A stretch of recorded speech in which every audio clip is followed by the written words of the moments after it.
ਸ੍ਰੀ ਵਾਹਿਗੁਰੂ ਜੀ। ਗਾਵੇ ਕੋ ਤਾਣ ਹੋਵੇ ਕਿਸੈ ਤਾਣ। ਵਾਹਿਗੁਰੂ ਜੀ ਕਾ ਖਾਲਸਾ ਵਾਹਿਗੁਰੂ ਜੀ ਕੀ ਫਤਿਹ। ਉਪਰੰਤ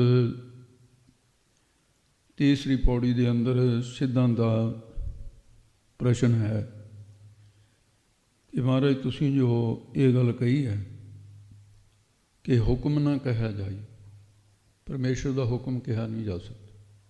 ਕੁਛ ਲੋਕ ਪ੍ਰਸ਼ਨ ਕਰਦੇ ਨੇ ਅਤੇ ਉਹਦੇ ਵਿੱਚ ਚਲਾਕੀ ਹੁੰਦੀ। ਸਿੱਧਾਂ ਦੇ ਵਿੱਚ ਵੀ ਚਲਾਕੀਆਂ ਸੀ, ਪਿੱਛੇ ਵੀ ਵਰਤੀਆਂ, ਹੁਣ ਵੀ ਅਜੇ ਵਰਤ ਰਹੇ।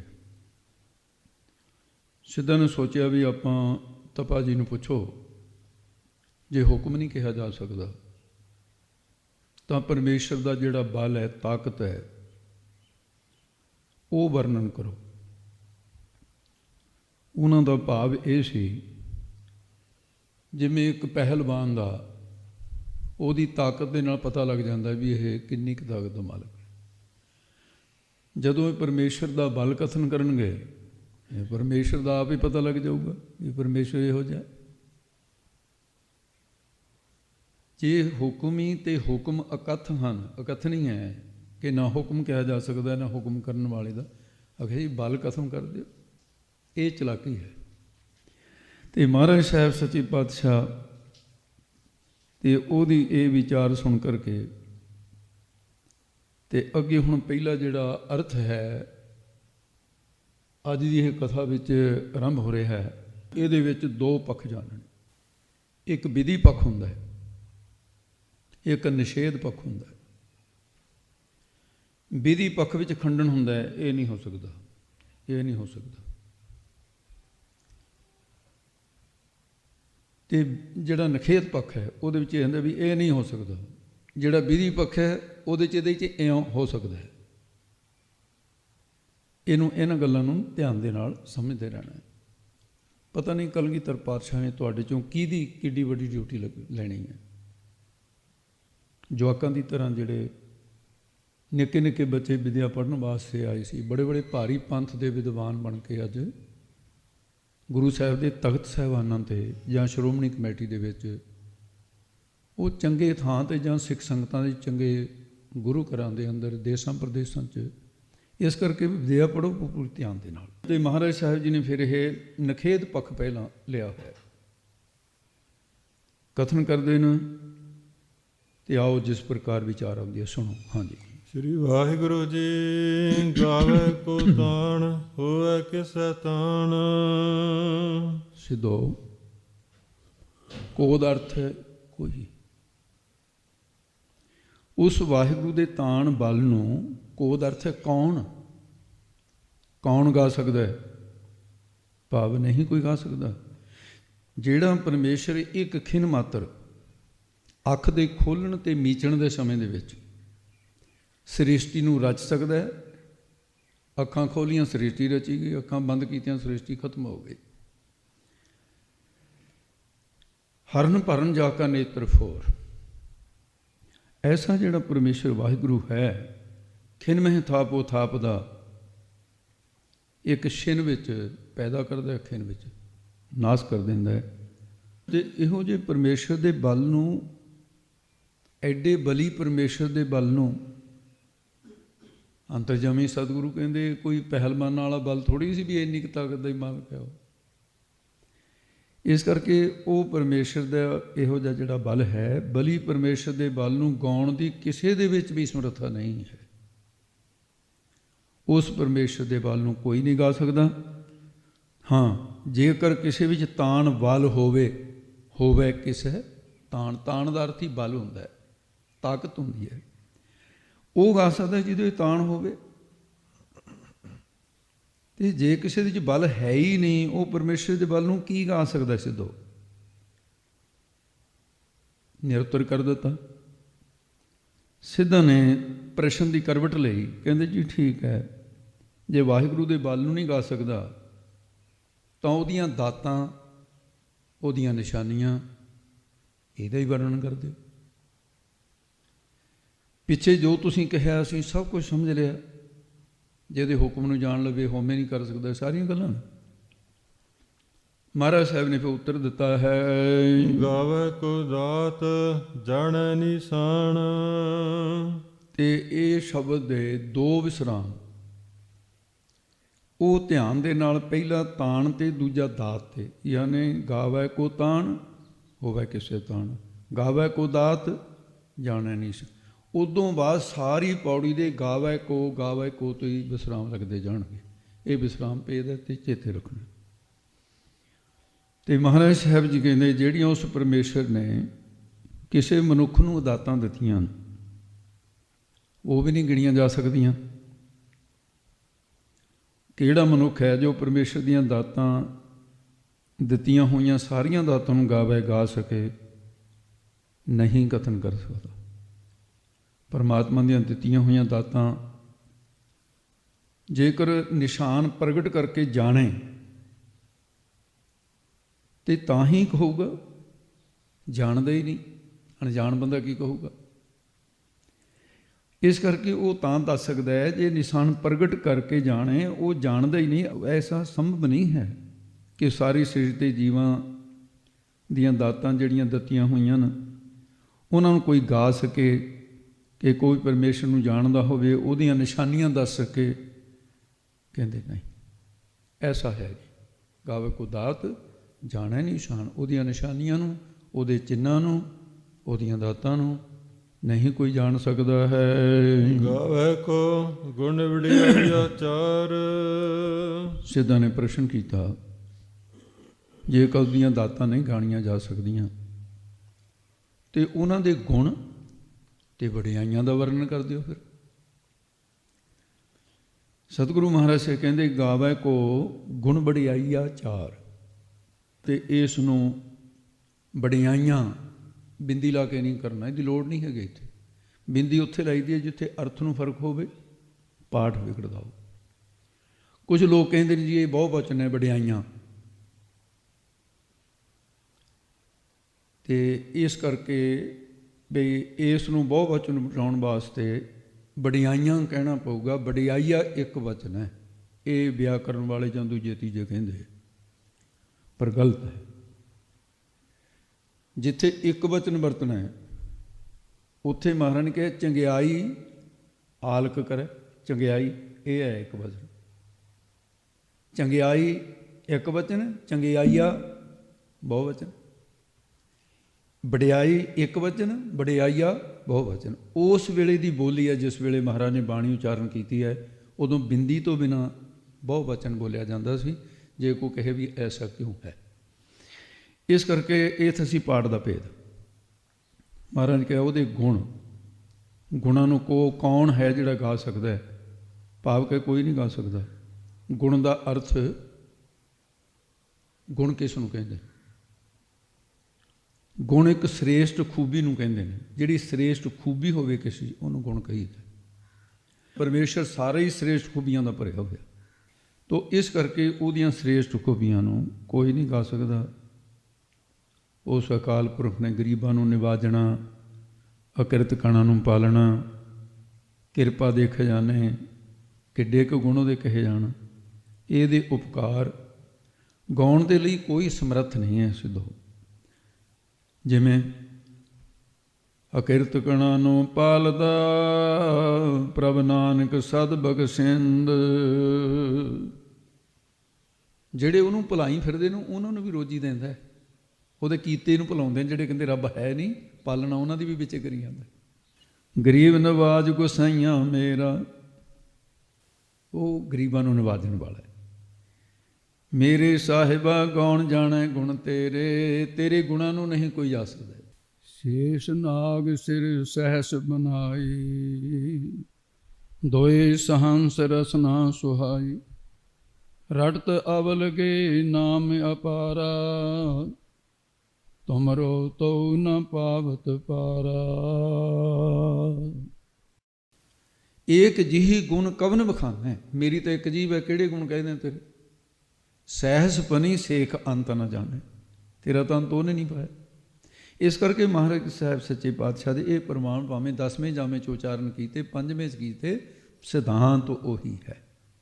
ਉਹਦੇ ਗੁਣਾਂ ਨੂੰ ਸਿੱਧੋ ਨਹੀਂ ਕੋਈ ਗਾ ਸਕਦਾ। ਉਹ ਪਰਮੇਸ਼ਰ। ਦੂਸਰੀ ਬਾਤ, ਉਹਦੀਆਂ ਜਿਹੜੀਆਂ ਚਾਰ ਕੀ ਹੈ ਸੁੰਦਰ, ਚਾਰ ਦਾ ਅਰਥ ਹੁੰਦਾ ਸੁੰਦਰ, ਵਡਿਆਈ, ਵਡਿਆਈਆਂ, ਸੋਭਾ, ਉਸਤਤ, ਉਹ ਵੀ ਕੌਣ ਕਰ ਸਕਦਾ? ਕੋਈ ਨਹੀਂ ਕਰ ਸਕਦਾ। ਇਸ ਤੋਂ ਹੁਣ ਧਿਆਨ ਰੱਖਣਾ, ਅਰਥ ਦੇ ਵਿੱਚ ਮੈਂ ਪਾਠ ਦਾ ਉਚਾਰਨ ਥੋੜ੍ਹਾ ਜਿਹਾ, ਕਿਉਂਕਿ ਉਹ ਅਰਥ ਉਕਣ ਉਚਾਰਨ ਕਰਕੇ ਹੀ ਨਿਕਲ ਸਕਦਾ। ਦੂਜਾ ਅਰਥ ਹੈ ਵਡਿਆਈ, ਆਚਾਰ, ਆੜਾ ਕੰਨੇ ਸਮੇਤ ਚੱਚੇ ਨਾਲ ਲਾਤਾ, ਆਚਾਰ ਬਣ ਗਿਆ। ਪਾਠ ਨਹੀਂ ਅਕਣ ਕਰਨਾ, ਅਰਥ ਕਰਨਾ ਇਸ ਤਰ੍ਹਾਂ, ਕਿਉਂਕਿ ਇਹਦੇ ਨਾਲ ਆਚਾਰ ਦਾ ਅਰਥ ਬਣੂਗਾ ਕਰਤੱਵ। ਵਡਿਆਈ ਅਤੇ ਉਸ ਦੇ ਕਰਤੱਵ, ਕੌਣ ਹੈ ਜਿਹੜਾ ਗਾ ਸਕਦਾ ਹੈ? ਨਹੀਂ ਕੋਈ ਗਾ ਸਕਦਾ ਹੈ। ਗਾਵੇ ਕੋ ਵਿਦਿਆ ਵਿਖਮ ਵਿਚਾਰ। ਹੇ ਸਿੱਧੋ, ਉਸ ਵਾਹਿਗੁਰੂ ਦੀ, ਕਿਉਂਕਿ ਸਿੱਧਾ ਨੇ ਕਿਹਾ ਪਰਮੇਸ਼ਰ ਦੀ ਵਿਦਿਆ ਬਾਰੇ ਦੱਸੋ। ਫਿਰ ਤੁਸੀਂ ਵਿਦਿਆ ਬਾਰੇ, ਜਿਹੜੇ ਵਿਦਵਾਨ ਕੀ ਉਹ ਵੀ ਨਹੀਂ ਜਾਣਦੇ ਪਰਮੇਸ਼ਰ ਦੇ ਗੁਣ, ਉਹਦੀਆਂ ਵਡਿਆਈਆਂ? ਵਿਦਿਆ ਜਿਹੜੀ ਹੈ, ਵਿਦਿਆ ਬਾਰੇ ਦੱਸੋ ਵੀ ਤੁਹਾਡਾ ਕੀ ਖਿਆਲ ਹੈ? ਮਰ ਕੇ ਸਿੱਧੋ ਵਾਹਿਗੁਰੂ ਦੀ ਜਿਹੜੀ ਵਿਦਿਆ, ਯਾਨੀ ਜਾਣਨ ਵਾਸਤੇ ਜਿਹੜੀ ਬ੍ਰਹਮ ਵਿਦਿਆ ਜਾਂ ਹੋਰ ਵਿਦਿਆ ਹੈ, ਅਤੇ ਉਹਦਾ ਵੀ ਕਥਨ ਕਰਨਾ ਔਖਾ। ਜਿਹੜੇ ਵਾਹਿਗੁਰੂ ਦੀ ਵਿਦਿਆ ਕੋਈ ਨਹੀਂ ਕਰ ਸਕਦਾ। ਉਸ ਦੀ ਵਿਦਿਆ ਦਾ ਵਿਚਾਰ ਕਰਨਾ ਬਿਖਮ ਕੀ ਹੈ? ਕਠਿਨ ਹੈ। ਬਿਖਮ ਦਾ ਅਰਥ ਹੈ ਕਠਿਨ, ਔਖਾ ਹੈ। ਇਸੇ ਗੱਲ ਨੂੰ ਥੋੜ੍ਹਾ ਜਿਹਾ ਦ੍ਰਿਸ਼ਟਾਂਤ ਨਾਲ ਸਮਝ ਲਈਏ। ਇੱਕ ਵਿਦਵਾਨ ਨੇ ਆਪਣੀ ਵਿਦਿਆ ਵਿੱਚ ਵਾਧਾ ਕਰਨ ਵਾਸਤੇ ਚਿੰਤਨ ਕੀਤਾ, ਪਰਮਾਤਮਾ ਦਾ ਚਿੰਤਨ ਕੀਤਾ, ਜਾਂ ਕਿਸੇ ਦੇਵਤੇ ਦਾ, ਜਿਹੜੇ ਵਰ ਸਰਾਪ ਦੇ ਹੀ ਦਿੰਦੇ ਦੇਵਤੇ ਵੀ। ਤਪੱਸਿਆ ਘਾਲਣਾ ਪੂਰੀ ਹੋਈ, ਕਿਹਾ 10 ਵੀ ਮੰਗ। ਕਹਿੰਦਾ ਜੀ ਮੈਨੂੰ ਇਹ ਵਰ ਦਿਓ ਕਿ ਮਨੁੱਖ ਦਾ ਮੱਥਾ ਦੇਖ ਕੇ ਉਹਦੇ ਜੀਵਨ ਦਾ ਸਾਰਾ ਮੈਂ ਪੜ੍ਹ ਲਾਂ ਵੀ ਇਹਦੇ ਕਰਮਾਂ 'ਚ ਕੀ ਕੀ ਲਿਖਿਆ ਹੋ। ਉਹ ਕਹਿੰਦੇ ਵੀ ਇਹ ਤਾਂ ਕੋਈ ਬਹੁਤੀ ਵੱਡੀ ਗੱਲ ਨਹੀਂ, ਮੁਕਤ ਮੰਗਣੀ ਸੀ ਪਰ ਮੰਗਿਆ ਇਹ ਉਹਨੇ। ਕਹਿੰਦੇ ਤਥਾਸਤੂ, ਅਤੇ ਤੂੰ ਜਿਉਂਦੇ ਬੰਦਿਆਂ ਦੇ ਤਾਂ ਮੱਥੇ 'ਤੇ ਪੜ੍ਹਿਆ ਕਰੇਗਾ, ਪਰ ਜੇ ਕੋਈ ਬੰਦਾ ਮਰੇ ਦੀ ਖੋਪਰੀ ਵੀ ਮਿਲ ਜਾਵੇ, ਤੂੰ ਉਹਦੇ ਅੱਖਰ ਪੜ੍ਹ ਕੇ ਵੀ, ਜਿਹਦੀ ਖੋਪਰੀ ਹੈ, ਉਹਦੇ ਸਾਰੇ ਜੀਵਨ ਨੂੰ ਪੜ੍ਹ ਲਿਆ ਕਰੇਗਾ ਵੀ ਕਿਹੋ ਜਿਹਾ ਕੀ ਲਿਖਿਆ ਸੀ। ਅਤੇ ਇੱਕ ਦਿਨ ਪੰਡਤ ਉਹ ਚਸਕਾ ਪੈ ਗਿਆ, ਇਹਦੇ ਕਰਮਾਂ 'ਚ ਕੀ ਲਿਖਿਆ? ਲੋਕਾਂ 'ਚ ਮੰਨਦਾ ਬਹੁਤ ਹੋ ਗਈ। ਆਖੇ ਜੀ ਪਹਿਲਾਂ ਹੀ ਦੱਸ ਦਿੰਦਾ ਸਾਰਾ, ਆਹ ਹੋਊਗਾ ਤੇਰੇ ਨਾਲ ਇਸ ਤਰ੍ਹਾਂ। ਅਤੇ ਫਿਰ ਉਹ ਜਾਂਦੇ ਜਾਂਦੇ ਅਚਾਨਕ, ਕਈ ਵਾਰੀ ਬੰਦਾ ਉਹ ਮੂਹਰੇ ਦੇਖਦਾ ਹੋਵੇ ਨਾ, ਪੈਰਾਂ ਦੇ ਵੱਲ ਨਹੀਂ ਦੇਖਦਾ, ਠੋਕਰ ਵੱਜ ਜਾਂਦੀ ਹੈ, ਉਹਦੇ ਪੈਰ ਨੂੰ ਠੇਡਾ ਵੱਜਿਆ। ਉਹ ਇਕਲਗਤ ਹੇਠਾਂ ਦੇਖਿਆ, ਐਡੀ ਸਾਰੀ ਬੰਦੇ ਦੀ ਖੋਪਰੀ, ਉਹਨੂੰ ਠੇਡਾ ਲੱਗ ਗਿਆ, ਰੁਕ ਗਿਆ। ਮਨਾ, ਇਹ ਮਨੁੱਖ ਵੀ ਕਦੇ ਮੇਰੇ ਤਰ੍ਹਾਂ ਜਿਉਂਦਾ ਜਾਗਦਾ ਸੀ, ਖੋਪਰੀ ਰੁੜ ਰਹੀ ਹੈ। ਤੂੰ ਕਾਇਆ ਮੈਂ ਰੁੜਦੀ ਦੇਖੀ, ਜਿਉਂ ਤਾਰੇ ਉੱਪਰ ਸ਼ਾਰੋ। ਪਤਾ ਨਹੀਂ ਕਿਹੜੀ ਕਾਇਆ ਦਾ ਕੀ ਬਣਨਾ ਹੈ। ਅਤੇ ਉਸ ਵੇਲੇ ਫਿਰ ਖੋਪਰੀ ਚੁੱਕ ਲਈ, ਫਿਰ ਵੀ ਮਨੁੱਖ ਦੀ ਸੀ। ਉਹਦੇ ਅੱਖਰ ਪੜ੍ਹਨ ਲੱਗਿਆ, ਆਪਣੀ ਅੰਤਰਜਾਮ ਕੀ ਜਣਿਆ ਕਿ ਇਹ ਮਨੁੱਖ 100 ਸਾਲ ਜਿਉਂਦਾ ਰਹੇਗਾ। 100 ਸਾਲ ਦੇ ਵਿੱਚ ਕੋਈ ਚੰਗੇ ਕਰਮ ਨਹੀਂ ਇਹਨੇ ਕਰਨੇ, ਅੰਤ ਨੂੰ ਇਹ ਰੁਲ ਕੇ ਮਰੇਗਾ। ਇਹਦਾ ਕੋਈ ਸੰਸਾਰ ਦੇ ਅੰਦਰ ਸੰਸਕਾਰ ਕਰਨ ਵਾਲਾ ਵੀ ਨਹੀਂ ਮਿਲੇਗਾ, ਜਲ ਪ੍ਰਵਾਹ ਨਹੀਂ ਕਰੇਗਾ, ਇਹਦੇ ਅੰਗ ਪ੍ਰਤੰਗ ਖਿਲਰ ਜਾਣਗੇ, ਇਹਦੀ ਖੋਪਰੀ ਨੂੰ ਲੋਕੀ ਠੇਡੇ ਮਾਰਨਗੇ। ਇੱਕ ਦਿਨ ਐਸਾ ਆਏਗਾ, ਇੱਕ ਵਿਦਵਾਨ ਦੇ ਪੈਰ ਦਾ ਠੋਕਰ ਲੱਗੇਗਾ। ਉਹਨੇ ਕਿਹਾ ਉਹ ਤਾਂ ਮੇਰਾ ਵੀ ਨਾਲ ਨਾਲ ਲਿਖਿਆ ਹੋਇਆ ਸੀ। ਇਹ ਖੋਪਰੀ ਉਹ ਵਿਦਵਾਨ ਦੇ ਪੈਰ ਦੀ ਠੋਕਰ ਲੱਗਣ ਤੋਂ ਬਾਅਦ ਫਿਰ ਨਹੀਂ ਪਤਾ ਇਹਦਾ ਹੋਰ ਕੀ ਹੋਏਗਾ, ਨਾਲ ਇਹ ਅੱਖਰ ਲਿਖੇ ਹੋਏ। ਉਹਨੇ ਲਿਜਾ ਕੇ ਕਹਿੰਦਾ ਇਹ ਫਿਰ ਹੁਣ ਮੈਂ ਦੇਖੂੰ ਵੀ ਹੋਰ ਕੀ ਹੋਊਗਾ। ਹੁਣ ਤੱਕ ਤਾਂ ਵਿਦਿਆ ਦੁਆਰਾ ਜਾਣਿਆ। ਉਹਨੇ ਲਿਜਾ ਕੇ ਲਪੇਟੀ ਸੰਦੂਕ ਦੇ ਵਿੱਚ ਰੱਖ ਦਿੱਤੀ। ਉਹ ਗਿਆ ਬਾਹਰ ਤੇ ਬ੍ਰਾਹਮਣੀ ਬੜੀ ਕ੍ਰੋਧਵਾਨ ਸੀ ਪੰਡਤਾਣੀ, ਉਹ ਸੰਦੂਕ ਚੋਂ ਕੋਈ ਵਸਤਰ ਕੱਢਣ ਲੱਗੀ, ਹੇ ਦੇਖਿਆ ਤਾਂ ਉਹਦੇ 'ਚ ਖੋਪਰੀ ਦਾ ਕ੍ਰੋਧ ਆ ਗਿਆ ਬਹੁਤ। ਤੇ ਜਿਸ ਵੇਲੇ ਆਇਆ ਪੰਡਤ ਤੇ ਪੰਡਤਾਣੀ ਬੋਲੇ ਨਾ ਗੁੱਸੇ ਦੇ ਵਿੱਚ, ਉਹਨੇ ਸੰਦੂਕ ਖੋਲ ਕੇ ਜਦੋਂ ਦੇਖਿਆ ਉਹ ਖੋਪਰੀ ਉੱਥੇ ਹੈ ਨਾ। ਉਹ ਘਰ ਵਾਲੇ ਨੂੰ ਕਹਿੰਦੀ ਕੀ ਦੇਖਦਾ? ਕਹਿੰਦਾ ਮੇਰਾ ਇੱਥੇ ਕੋਈ ਸਮਾਨ ਰੱਖਿਆ ਸੀ। ਕਹਿੰਦੀ ਆਹੋ ਰੱਖਿਆ ਸੀ ਸਮਾਨ, ਬੰਦੇ ਦੀ ਮਰੀ ਹੋਈ ਖੋਪਰੀ ਲਿਆ ਕੇ ਮੈਨੂੰ ਮਾਰਨ ਵਾਸਤੇ ਟੂਣਾ ਕਰਿਆ ਸੀ ਤਾਂ। ਉਹ ਇੱਕੋ ਸਾਹ 'ਚ ਕਈ, ਉਹ ਕਹਿੰਦਾ ਗੱਲ ਸੁਣ ਤੂੰ ਭਲੀ ਮਾਨਸੇ, ਗੱਲ ਇਹ ਨਹੀਂ ਹੈ, ਟੂਣੇ ਦੀ ਗੱਲ ਨਹੀਂ ਹੈ, ਤੂੰ ਮੈਨੂੰ ਖੋਪਰੀ ਦੱਸ, ਮੇਰੇ ਤੇ ਜੀਵਨ ਦਾ ਇੱਕ ਅਹਿਮ ਅੰਗ ਇਹਦੇ ਨਾਲ ਰੁੜਿਆ ਹੋਇਆ, ਕਿੱਥੇ ਹੈ?